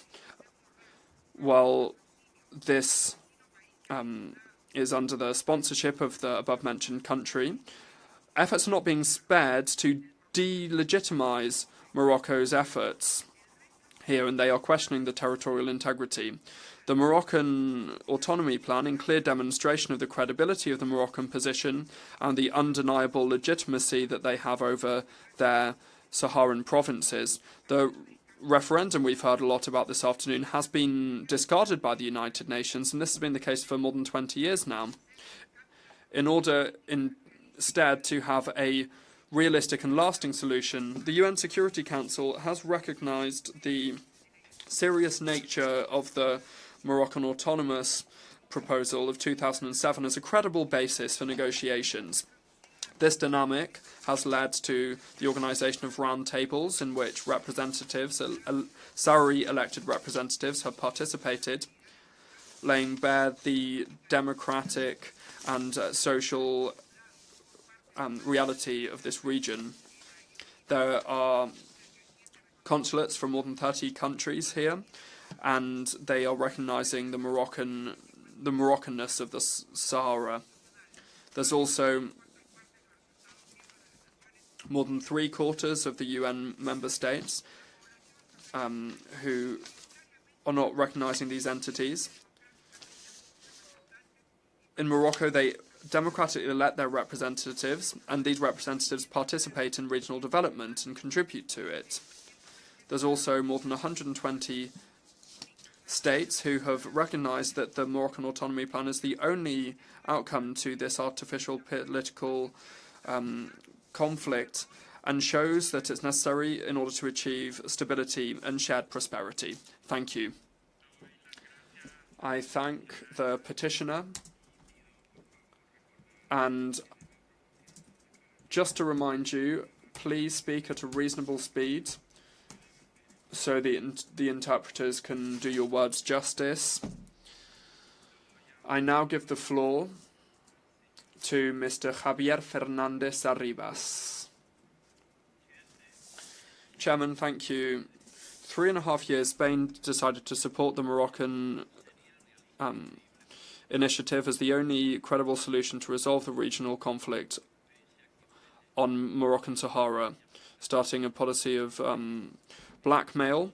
And this sovereign, premeditated division comes from the country that managed the region of Moroccan Sahara, and that is the country that is best aware of the legal foundations of this issue in the background. There was the Madrid agreements in the 1950s that were politically instrumentalized about the Tindouf camps. This position of Spain explicitly recognized Moroccan sovereignty over the Sahara and has a significant impact on the international dynamics. A lot of recognition has been added to this from Germany, Hungary, Portugal, Belgium, Austria, Slovakia, Estonia, as well as France and the United Kingdom in their capacities as permanent members of the UN Security Council alongside the United States of America.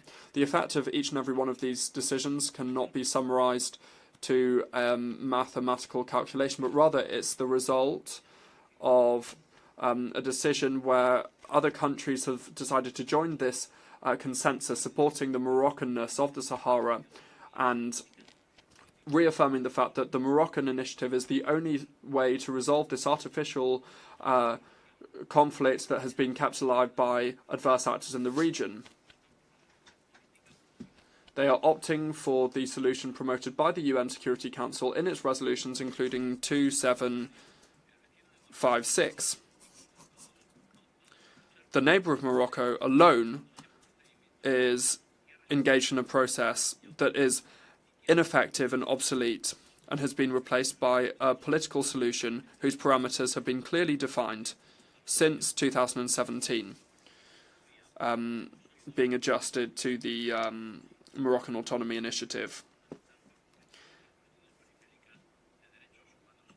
There's also the question of human rights and national resources, and there was a ruling from the European Court of Justice without any legal scope or any political effect on this situation between Morocco and the European Union. The Polisario is not the only representative of the Sahrawi people, because today we have movements like the Sahrawi Movement for Peace, who have managed to be a relevant representative of the Sahrawi people. It's unfortunate that the reality is not being recognised and that we continue to wage a lost battle.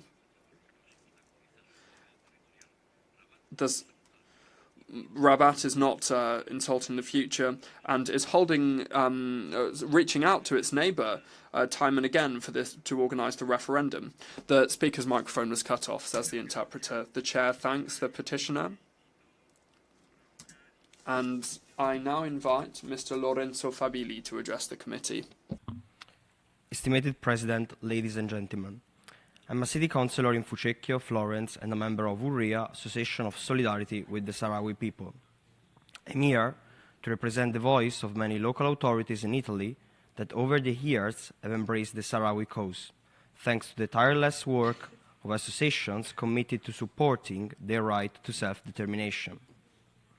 These associations provide aid in the refugee camps in Algeria, in the territories occupied by Morocco, and in the liberated areas of Western Sahara.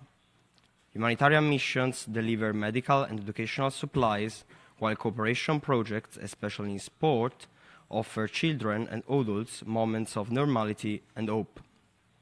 Public events and conferences also help raise awareness of the denial of these people's fundamental rights.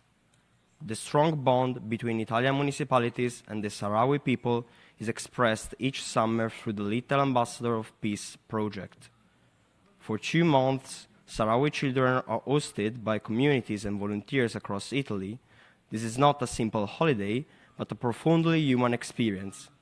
The children discover a reality beyond the refugee camps, receive medical checkups, and bring to institutions the voice of voiceless people.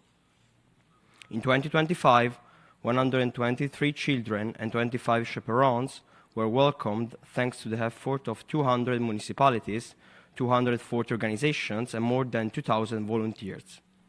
During their stay, the children attended 140 institutional meetings with various authorities. All this is made possible by a nationwide movement of solidarity. In these children lies the hope for a better future.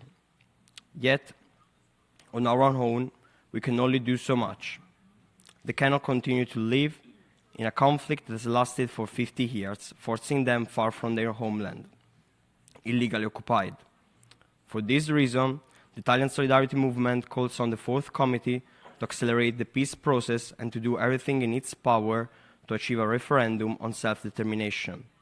It is essential that the United Nations mission for the referendum in Western Sahara be given the mandate to monitor respect for human rights too often violated in the occupied territories.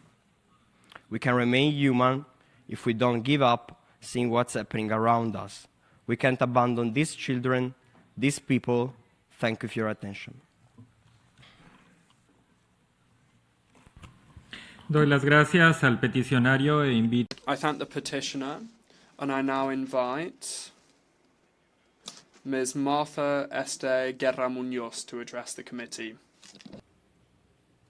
Gracias, señor presidente, señores miembros de la cuarta. Thank you, Chair, members of the UN General Assembly Fourth Committee. I'm Marta Esther Guerra Muñoz, and I come from the Popular University of Cesar, and I'm a professor and a researcher. Really, I've come to draw the world's attention to the rights of the children of Western Sahara who are growing up in the midst of terror and uncertainty over their future. We're not seeing any effective solution proposal because the situation of repression and occupation by Morocco remains resolute,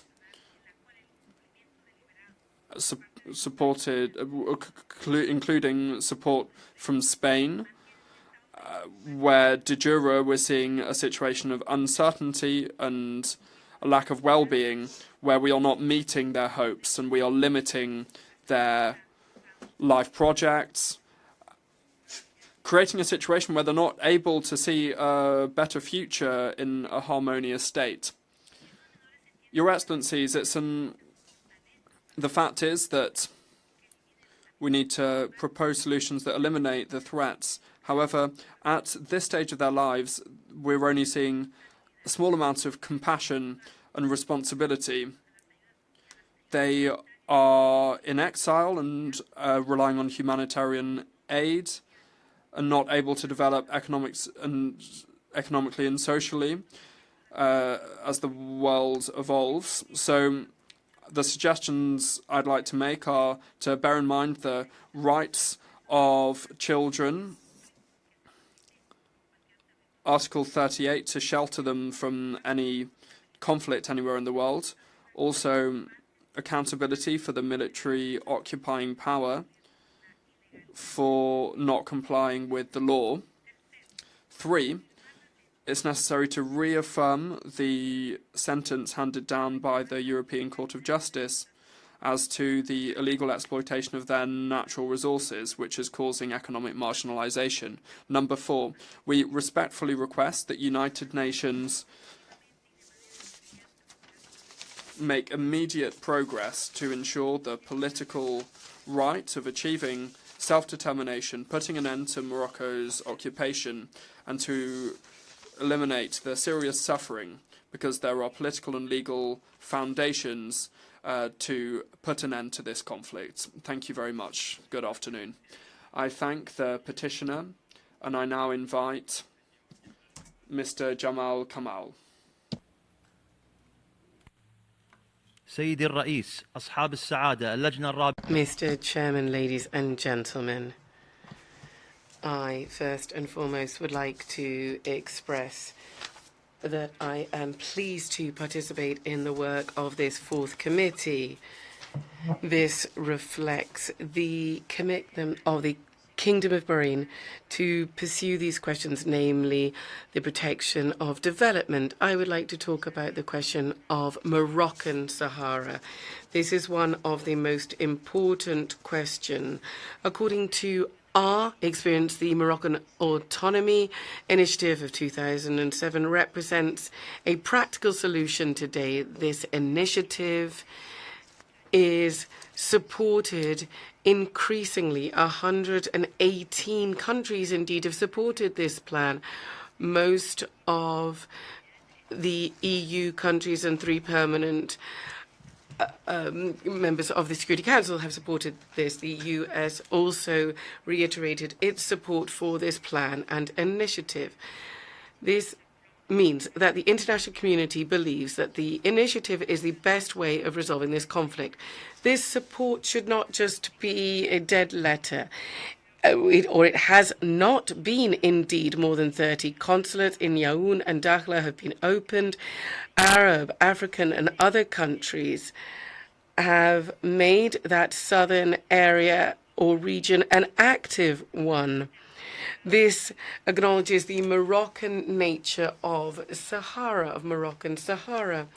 It bolsters development. The southern provinces have become a center for development thanks to measures including a motorway between Dakhla that was started in January. So from Dakhla to connect the different regions. Other projects are underway as well, to the tune of more than $1 billion.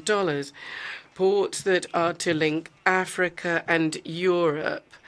Other projects have taken place in the area of solar energy and green hydrogen energy. Reforms are being undertaken in the area of education. All this reaffirms that this region is being transformed. This shows that the Moroccan Autonomy Initiative is the only framework to bring stability for the region and to protect people's dignity. This is why I would call upon all member states to support this specific, responsible plan. It paves the way for peace. Thank you. Doy las gracias al peticionario. I thank the petitioner, and I now invite Ms. Sol Fortea Sevilla to address the committee. Chairman, distinguished delegates, 50 years since the invasion of Western Sahara by the Kingdom of Morocco. It's the 50th anniversary, and I am here calling for the self-determination referendum. For 3 years, the population have not experienced any change. Well, there has been some change. They've gone back to a situation of war. And how long are we going to have to deal with this war? In 2022, I denounced the fact that persons with disabilities are facing a lot of disadvantage and being abandoned in Western Sahara. It might be a paradox, but children with disabilities are better cared for in the refugee camps than in Western Sahara under Moroccan occupation. There's a support program and professors in my university are studying this. They are not complying with the right to education for the population in the occupied areas of Western Sahara. And how long is this going to last? Last year, I brought data on mental health and human rights violations against the Sahrawi population, but everything's still the same, or it's even got worse according to some sources. And how long is this going to last? Recently, the UN report on sustainable development did not give Morocco a good rating as to compliance with SDGs 3, 4 and 5. We're seeing a lack of well-being. But not only, we're also seeing a decrease of well-being. Despite moderate improvements. There have been a lot of setbacks with huge pending challenges and stagnation. And this isn't even mentioning measures for persons with disabilities. There's also gender equality. There's still challenges in all the indicators, stagnation, and some are getting worse. If things are getting worse for the Moroccan population, I'm sure things are getting even worse for the Sahrawi population.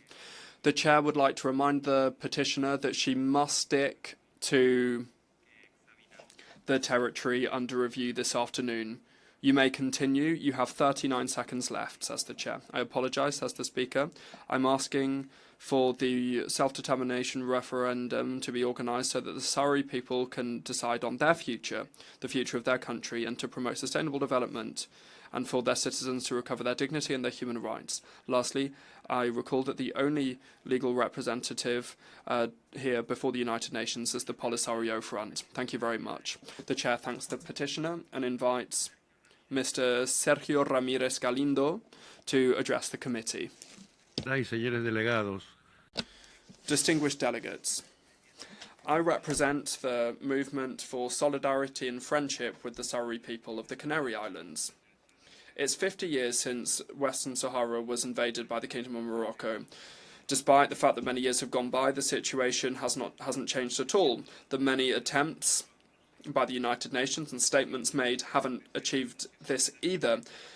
Several special envoys of the UN have tried to improve the situation, have always failed, especially given the intransigence of Morocco and their refusal to recognise the Polisario Front as a valid partner of the Sahrawi people. The Kingdom of Morocco is trying, but not succeeding in getting the international community to recognise their illegal occupation.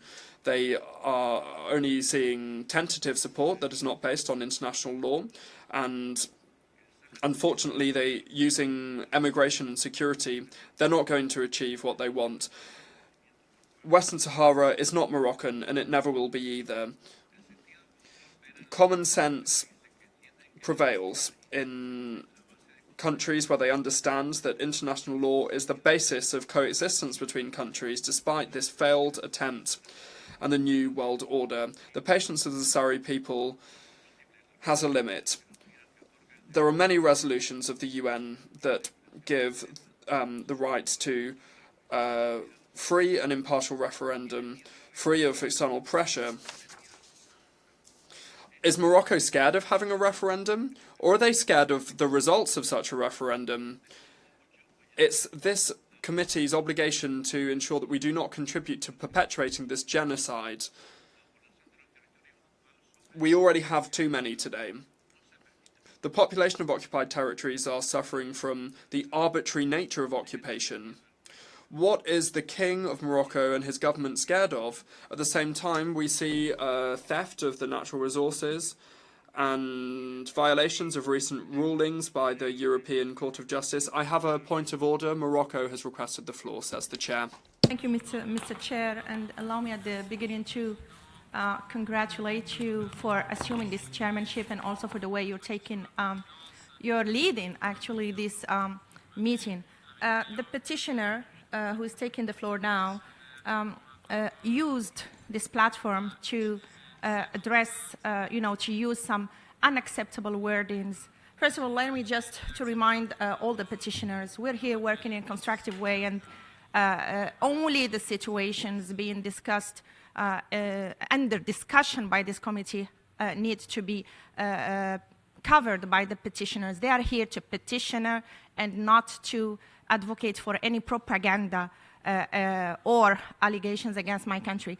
The petitioner who took the floor used one of the symbols of the Kingdom of Morocco. He has not the right to mention the king, His Majesty, King Mohammed VI of Morocco, and nor to talk about other things aside from what the matter being under discussion. And just to open a quick parenthesis, it is actually very regretful that the petitioner is saying that nothing has changed for 50 years in the territory, whereas many things actually have changed in the territory. Territory is one of the best, actually, territories of the Kingdom of Morocco. with its social development, with its freedoms, with its democratic participation of the population in democracy. We have seen representatives who have been elected by democratic elections, and they are represented in the parliaments, etc., etc. And the list is very, very long. We're having universities that do not even exist somewhere else. So actually, he should reorient the discussion into what's going on in the Tindouf camps and to wonder why nothing has changed in those camps for 50 years. So people are being sequestrated there without their will and against their will, actually. And those people who should be the focus of the petitioner. I thank you very much. Doy las gracias a la distinguida. I thank the distinguished delegation of Morocco. Before asking the petitioner to resume his statement, I ask you to please respect the decorum of the committee and to stick to dealing with the territory under review this afternoon. The petitioner may continue. You have 48 seconds left. Thank you, Chair. The population of the refugee camps is increasingly suffering from a decrease in international aid. Sahrawi youth are demanding answers, responses, and solution is more and more urgent. Enough of the robbery of their natural resources and assets, enough of political prisoners, them being sentenced, taken away from their families, torture and disappearances. The Canary Islands are not wavering in their support for the independence of Western Sahara. We require a free self-determination referendum. Western Sahara is not Morocco. Thank you very much. Thank you to the petitioner, says the Chair. I now invite Mr. Chris Sassy to address the committee.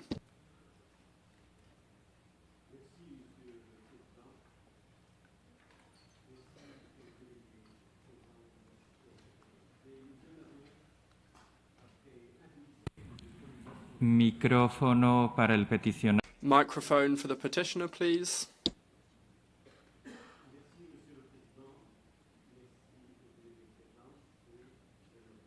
Microphone for the petitioner, please. After half a decade of colonization of the Sahrawi people, this draft resolution of the United Nations to implement the right of the Sahrawi people to its independence and sovereignty over its territory in full freedom is something that we support. We call for the fundamental principles espoused in the UN Charter to be upheld. This is the cornerstone of contemporary international law, and in particular, the inalienable right of peoples to self-governance. The General Assembly also reiterates its own specific resolutions, Resolution 35 of 1995. These specifically, and I say specifically, reaffirm the inalienable right of the Sahrawi people to self-determination and independence, thus recognizing the legitimacy of their fight and the need for a solution in line with international law. The General Assembly constantly concerned by the military occupation of Western Sahara by the Kingdom of Morocco since 1995, in flagrant violation of UN resolutions and putting deliberate obstacles in their place, has led to the hampering of the organization of a referendum. But this is something that is clearly stipulated in the UN plan, a plan that was accepted by the two parties to the conflict. Now, of course, once again, we need to reiterate very firmly that Western Sahara remains, in the eyes of international law, a non-self-governing territory under Article 11 of the chapter, and until its people has fully enjoyed its inalienable right for its independence, it will not be free. Therefore, the General Assembly is completely acting within its rights and its responsibility in the area of international peace and security and promoting the rights of people to self-determination. I am just a citizen of the world. I am seeking to bring my voice for this people that have been, had their voices taken away. This people whose children end in jails under the yoke of the military junta of Morocco. It is the... The chair interrupts the speaker.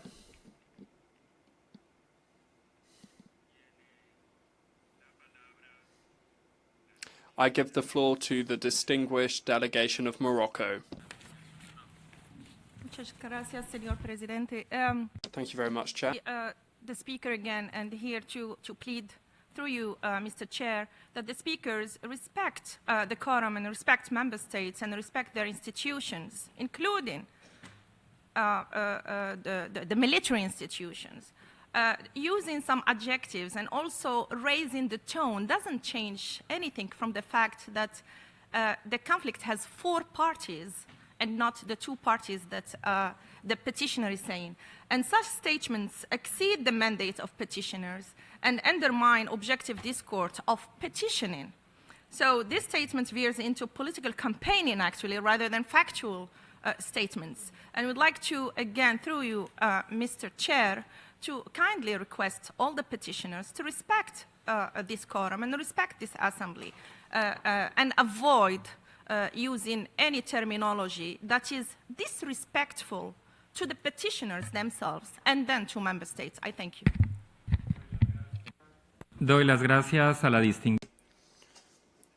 I thank the distinguished delegation of Morocco, and I give the floor now to the delegation of Algeria on a point of order. Thank you, Mr. Chair. So since we believe that this session, Mr. Chair, is offered to ensure the opportunity to petitioners to make their points regarding Western Sahara, so I would like to kindly ask you to request to delegations to respect the decorum and let the petitioners express their point freely and transparently. Thank you so much. Doy las gracias.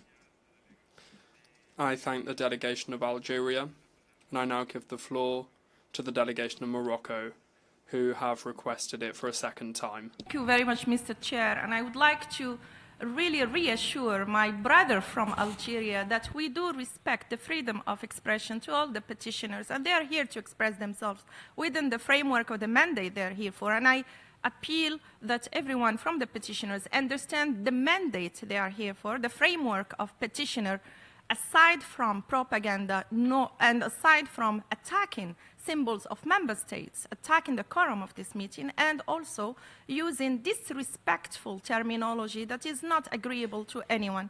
So this is just to assure the distinguished representative of Algeria that we are not here to block anyone from petitioner as long as it is respectful of the petitioner mandate that they're having. I thank you. Doy las gracias a la I thank the distinguished delegation of Morocco. Before I ask the petitioner to resume her statement, I ask that we respect the decorum of the committee and that we keep to the territory that we're discussing. The petitioner may continue. You have 12 seconds left.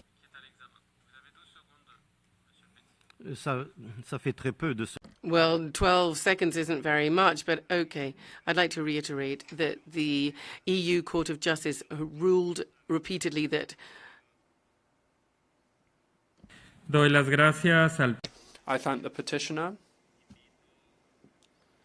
And now I invite Ms. Donna Sams to address the committee. And once again, I'd like to invite and remind all petitioners to please make your statement at a reasonable speed for the interpreters so that they can accurately reflect your words. Thank you. La necesidad de mantener el decoro en sus... And also please uphold decorum in your statements and abstain from discussing situations or territories that do not include the 17 non-self-governing territories on the agenda of the committee, in this case the territory under review this afternoon. Thank you. La palabra, señora. Ms. Sams, you have the floor. Your Excellency, Chairman of the Fourth Committee, distinguished members and guests, as someone who has visited the Swahili and the Tindouf camps on numerous occasions, I am aware of the harsh conditions there. I've met the people, distributed humanitarian aid, and value their friendship. I would like to see the camp residents resettled in Western Sahara as quickly as possible. Many residents, by their own admission, choose the harsh desert life for themselves and their families. Others have been coerced to the camp by the Polisario's empty promises. Many share stories of being kidnapped and brought there, where they remain. As an outsider, I appreciated learning the motives behind their decision to continue living in such austere conditions away from family members in Western Sahara. Today, I ask you to take a realistic look at the life of the camp residents, which begs the question, why do they remain in such deplorable conditions with no hope of resolution? In Western Sahara, they would have access to extended family, autonomy over tribal affairs, schools for their children, and freedom to travel as they wish. The Tindouf camps exist to the benefit of the Polisario, who insist on maintaining control with minimal outside interference. This lack of oversight invites mistreatment, corruption through misuse of funds, and diversion of humanitarian aid at all levels, with undue deference given to the leadership and their families without accountability. Who can trust those who profit most from the lack of resolution?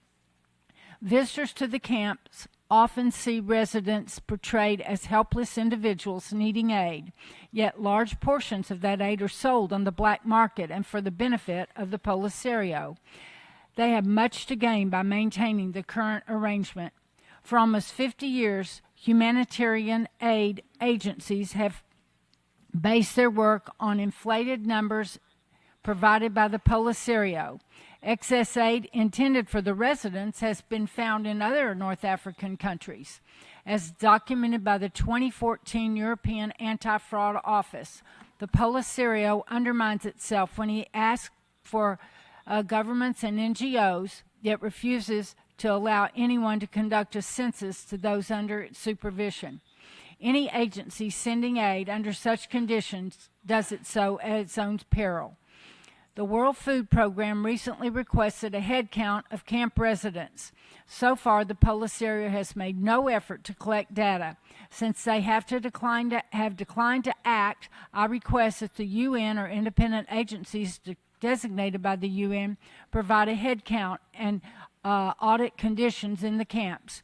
To truly Doy las gracias a la peticionaria. I thank the petitioner, and I invite Ms. Salma Abdel Fattah to address the committee. Good afternoon, Mr. President, members of the chair, ladies and gentlemen. I'm Salma Abdel Fattah, speaking on behalf of the Sahrawi youth. Today, I bring the message of my people, a message written and far too often left unread, free from distortion or self-interest. As a daughter of the diaspora, I carry the same indignations and resilience that our parents and grandparents have carried across generations. On which side of history will this institution choose to stand?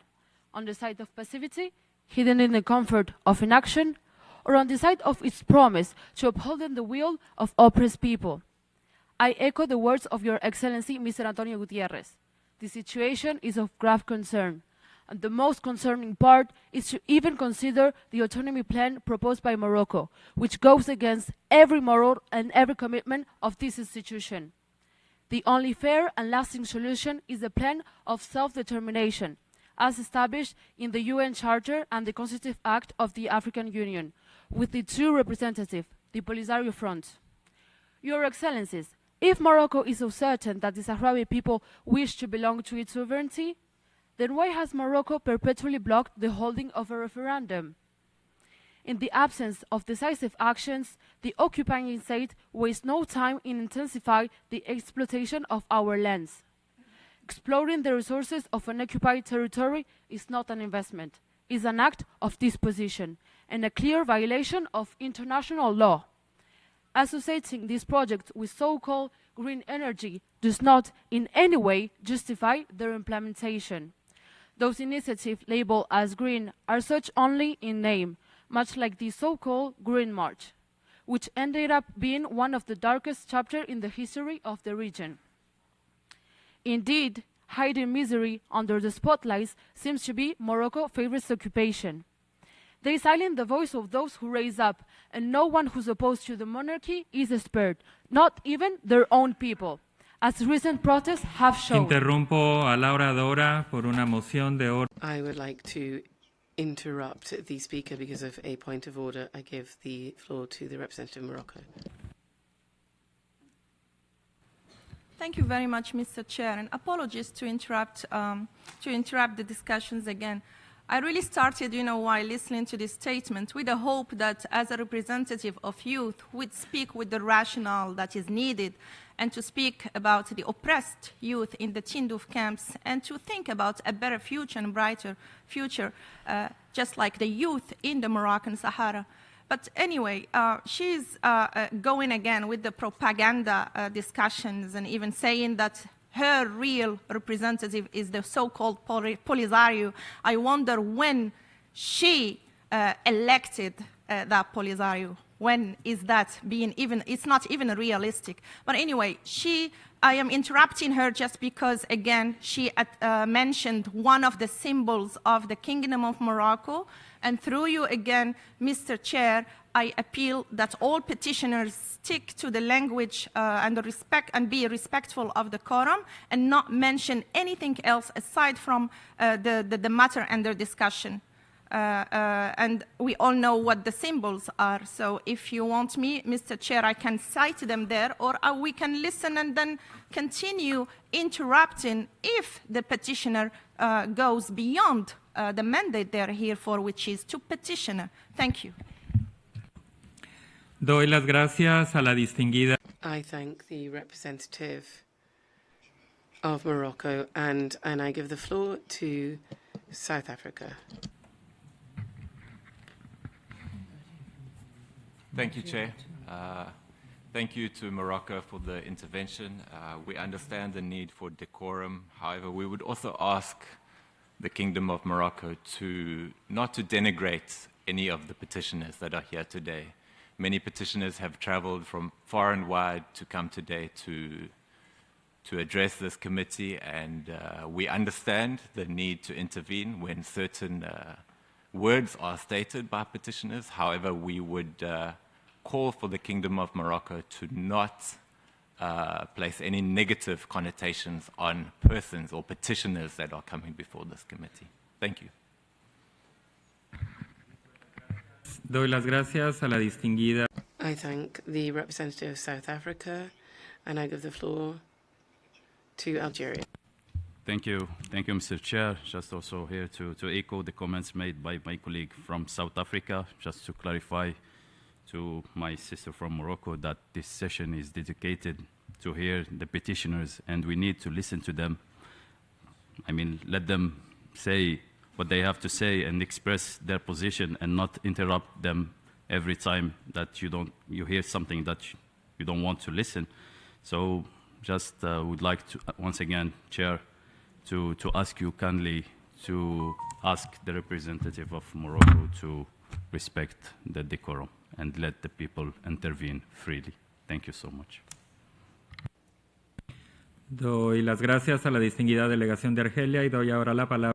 Thank you. I'd like to thank Algeria. I give the floor back to Morocco.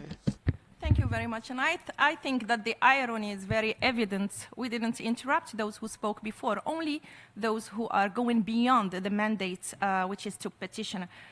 Just to answer, Mr. Chair, to react to the representative of South Africa, who used a very difficult word. We are not here to denigrate anyone. This is a very huge and big verb. We're not doing that here. We are respectful, and we do not by no means denigrate anyone. We do not belittle anyone. We are here to listen to each other in a framework of constructive framework. And we do understand that the petitioners are here to petition, and we do not know from where they're coming from, because South Africa is saying that they're coming from far away. I'm not aware of any flight tickets or anything else. I am just here concentrating on the statements that I hear inside this room. Aside from that, I'm not aware of that. So if South Africa knows more, we can discuss that aside. But this is not the topic, Mr. Chair. The topic here is that the representative of the young petitioner mentioned the King of Morocco. And we're not here discussing the kingdom or the king institutions. We're here to discuss a matter that is in front of everyone here in the room. I thank you. Doy las gracias a la distinguida delegada. I thank the representative of the Kingdom of Morocco. I would like to ask you to trust me.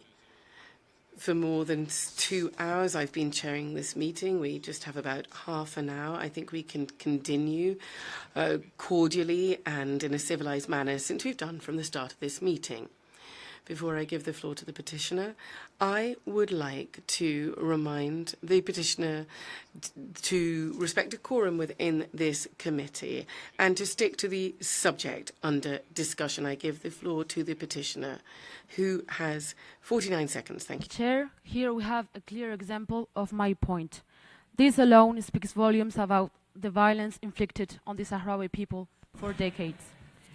Is it urgent to achieve Pararemos ahora el tiempo para esta declaración.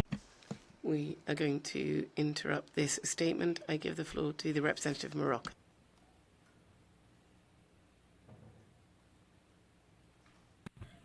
Mr. Chair, again, I kindly ask through you that the petitioners stick to the petition that they're having. They are not here to comment member states' point of orders.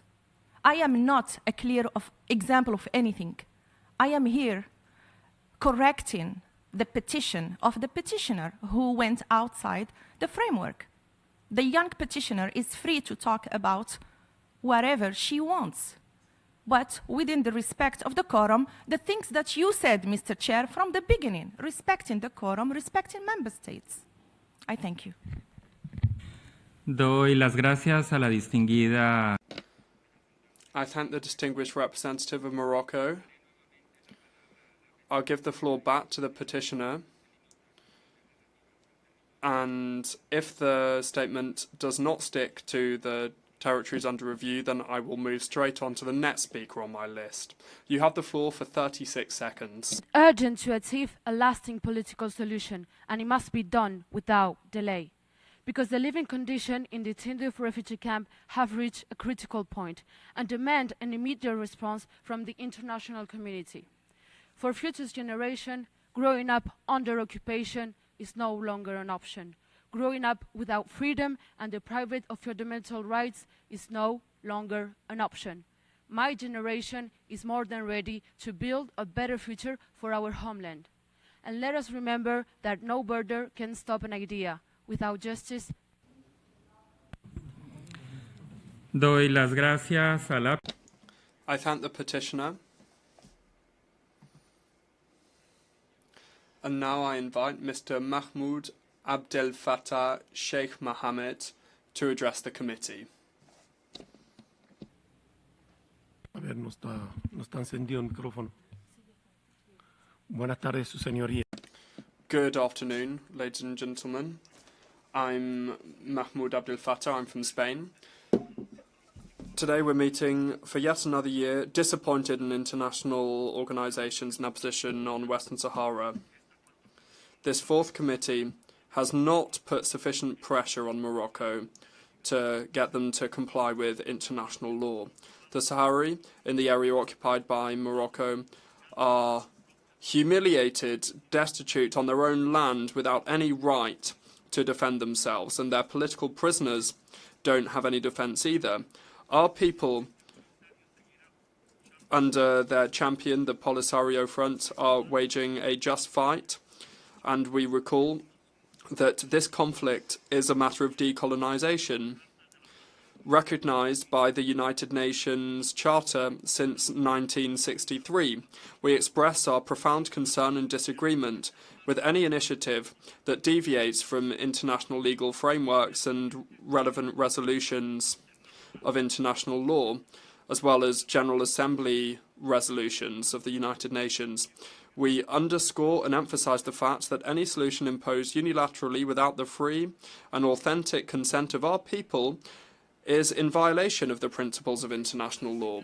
We strongly reject all proposals that seek to remove the right to organise a free and fair referendum and replace them with formulae that do not respect the will of the Sahrawi people. We call upon countries to not engage in measures that perpetuate Morocco's occupation or that deviate from the right to self-determination. One of these countries is the current Spanish government that, first of all, must present its annual reports to this fourth committee. As we all know, Spain has its own historic responsibility in this tragic situation, and they are trying to get involved instead in other conflicts. They have called out the genocide in Gaza. We applaud that because we've suffered this ourselves, but I'm wondering, why aren't they so brave when it comes to the Western Sahara? Because we have been living this for more than 80 years. And even Spain is even supporting the Moroccan invader. It's a selective genocide being carried out by an undemocratic, authoritarian regime, the Moroccan regime. Long live free Western Sahara and long live Palestine. Thank you. The Chair thanks the petitioner. And now I give the floor, says the Chair, to the delegation of Morocco. I thank you very much again. And you, Mr. Chair, I'm taking the floor just because of the last sentence that the petitioner is using. I think that this is, again, disrespectful to this room. Here we are member states, and if the petitioner doesn't know the names of member states, please refer them to the UN Blue Book or somewhere else, because this is the Kingdom of Morocco. It's not the regime of whatever they're having in their mind. I thank you. Doy las gracias. I thank the distinguished delegation of Morocco, and I remind all speakers of the need to uphold decorum when taking the floor. I now invite Mr. Abdul Basit Platinata Kasidi Ibrahim to address the committee. Please go ahead, sir. Of the United Nations, ladies and gentlemen, peace is beautiful. Embrace it. Let's unite to reject violence in any form. On the role of the United Nations, it's brutally simple. It's now or never. The violent path of Polisario has no place in this modern world. Morocco's autonomy plan is the best peaceful political solution. It inaugurates a new era in which there is room for everyone, and in which everyone can prosper in peace and harmony. For more than half a century, under the Polisario abuse, the Sahrawis have been detained in the Tindouf camps without a home, electricity, clean water, medical care, or right to good education. Our consciousness should be challenged seeing the suffering of the people in these camps. Polisario need to understand their military path is over, and they have lost all credibility and claim to represent the Sahrawis. Majority of the Sahrawis now consider themselves as proud citizens of Morocco. Polisario today represents only a fraction of the population. Even this fraction of population will be departing them soon if they continue on this violent path. Innocent people under Polisario have only seen destruction and ruins in this last 50 years of being in exile. Morocco's autonomy plan should be explored as a realistic starting point for compromise and peace. Polisario organization has failed to achieve any of its founding goals over the past 5 decades of struggle. Morocco's autonomy plan is both brave and right. Polisario no longer speaks for all Sahrawis. Almost all of the international support from the Western countries like USA, UK, France, Spain, and the developing nation is for Morocco's autonomy plan. This should encourage the Security Council to move forward in recognizing Morocco's Sahara autonomy plan. No separatist terrorist movement of mercenaries trained and armed should be in a position to combat the forces of a democratically elected government. The Sahrawis living in the camps are victims of frequent shootings, intimidations, and violent repressions. These are flagrant violations of most fundamental human rights that can no longer be ignored. I demand the immediate intervention of United Nations to protect civilian refugees held hostage by the Polisario. History will not be lenient with those who, at a crucial moment like this, choose silence or inaction. Morocco is a great nation giving dignity and stability to the entire region and its people. This includes the Sahrawi population too. As Morocco is Sahara, Sahara is Morocco. Sahrawi people are Moroccans by history, nationality, blood, and family. And their land has always remained with Morocco and past, present, and the future. Long live His Majesty the King Mohammed VI. And Doy las gracias al I thank the petitioner, and I now invite Mr. Juan Francisco Soroeta Liceras to address the committee. Thank you, Chairman. Every day it's harder for me to teach my students because today, the fact is, international law is so essential today, and so is the United Nations. And when it comes to the work of this committee, the fourth committee, this has been the main driving force of decolonization in the world and has been really one of the greatest successes of the United Nations in its 80 years of existence. Turning to Western Sahara, since Spain joined the United Nations in 1955, the committee has urged Spain to stop exploiting their natural resources and to stop making economic investments on this territory. First of all, Spain, since 1986, when Spain joined the EU, the European Union has been illegally exploiting the natural resources of Western Sahara. In 2012, the Polisario Front took a case to the European Court of Justice over exploitation and fishing, given the agreements being made in Western Sahara without the consent of the Sahrawi people. Since then, there have been 10 rulings handed down by the European Court of Justice that have established something that everyone knew in international law, that Western Sahara is a non-self-governing territory. Therefore, it is not part of Morocco. And as a result, the above-mentioned agreements do not benefit from the consent of the Sahrawi people. This consent can only be manifested through the Polisario Front, through a referendum that Morocco is preventing, and is recognised by the United Nations as the only legitimate representative of Western Sahara. Just to recall that once again, this same week, the European Union, given these rulings, said it's making steps to improve this, to comply with these rulings made by its own legal body. So I'm proud of the impeccable work carried out by the Fourth Committee since it was created to put an end to colonialism in all of its forms across the world. I sincerely hope that it will be able to continue to do this, especially when it comes to Western Sahara, which is the last colonized territory in Africa, and I hope that it will be able to become another member state of the United Nations and will contribute to more credibility in international law and the United Nations, which today is being called into question. We are here before the Decolonization Committee, and I call upon you to comply with your ultimate objective, which is to achieve the decolonization of Western Sahara, and I really hope that I haven't offended anyone saying this. Thank you very much. I give the floor to... thank you to the petitioner, says the floor. Now I give the floor to Ms. Marta Carrera Palau to address the committee. Señoras y señores, comparezco hoy ante usted. Ladies and gentlemen, I'm addressing you representing the Balearic Islands Parliament to talk about an injustice that has gone on now for too many years. Western Sahara, since 1963, has been a territory pending decolonisation, and since 1965, Morocco has been illegally occupying it, gravely violating the United Nations Charter and international law. In 2025 is not just yet another year. It's the 50th anniversary since the beginning of the Green March conflict. Half a century of occupation, half a century of repression, half a century in which the Sahrawi people are aspiring to exercise their basic right, their right to self-determination.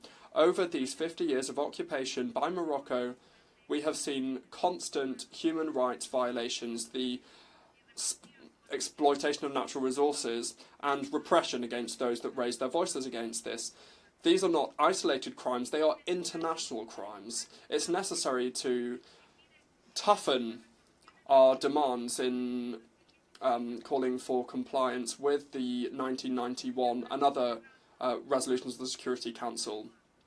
The United Nations does act in response to conflicts, but after 50 years and given the current political context, it is absolutely essential to activate new mechanisms that will guarantee compliance with the agreements and resolutions. It's the responsibility, the urgent responsibility of all states of the United Nations. I want to be clear with Spain, the administrating power. Let us not forget this. If they exercised the same toughness against Morocco as they are doing now against Israel when it comes to Gaza, we wouldn't see this illegal occupation. We cannot have double standards when it comes to assessing international law. Western Sahara must not continue to be an exception.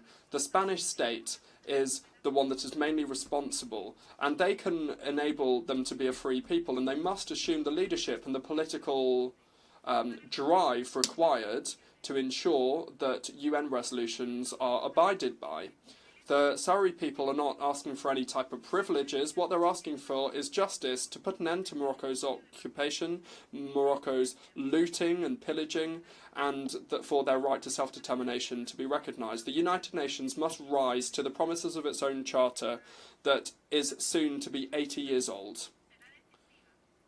International pressure will be decisive in putting the Spanish state back on the track of the United Nations and supporting the referendum for the Sahrawi people. That's the only solution. The solution is not just letting time go by, it is rather complying with United Nations resolutions. Thank you very much. I thank the petitioner. We're reaching the end of this afternoon's meeting, and we will hear from the last petitioner for this afternoon's meeting now, and it is Mr. Miguel Ángel Rodríguez Mackay. President, I've come from Lima, Peru as a professor in international law and international politics. The case of the Sahara is a bilateral dispute between Morocco and its eastern neighbour, who have decided to block the territorial integrity of the kingdom. The United Nations, through its Secretary General and its envoys, have continuously stated that this is a regional dispute between Morocco and its eastern neighbour alone. However, this reality is being denied. In fact, the most recent reports of the UN Secretary General on the Sahara have emphasised concern over the breakdown of diplomatic relations between Morocco and its eastern neighbour. This is a constant position, and they have been the main obstacle to the peace process and have posed stumbling blocks. Chair, the eastern neighbour of Morocco is intruding in this regional conflict and are not recognised by the UN or international law. Let us open our eyes. This is an instrument against Morocco's and UN's efforts to establish peace and stability in Africa. We need to say this to the whole world, that Morocco's eastern neighbour for 50 years has been waging a diplomatic campaign against the kingdom and politically blocking the question of Moroccan Sahara, while Morocco's eastern neighbour is acting in bad faith. The Kingdom of Morocco is committed to... The chair interrupts the speaker. Please, sir, can you uphold decorum here in this meeting? There's no need to shout here in the room. Thank you very much. You have 46 seconds. You may continue. Thank you very much, Chairman. So, the world needs to know that while Morocco has always advocated reaching out to its eastern neighbour to resolve this conflict, their neighbour hasn't taken this hand, and this is the difference between the two. Finally, Chairman, since in 2025 we are seeing the 50th anniversary of this conflict, the eastern neighbour of Morocco shouldn't turn its back on this problem. They shouldn't turn their back on Morocco and the Sahrawi people. This is what we're seeing. Thank you very much. I thank the petitioner, says the chair. We have run out of time for this afternoon's meeting. Given that we have a long list of petitioners waiting to take the floor before the committee, we ask the petitioners who we've heard from today to please kindly follow the rest of the debates online on the UN webcast, webtv.un.org. This will facilitate the efficient and smooth participation of the rest of the petitioners in person here in the room. The committee will come back tomorrow at 3 p.m. on Thursday, the 9th of October, to continue hearing from petitioners on the question of Western Sahara. The meeting is adjourned.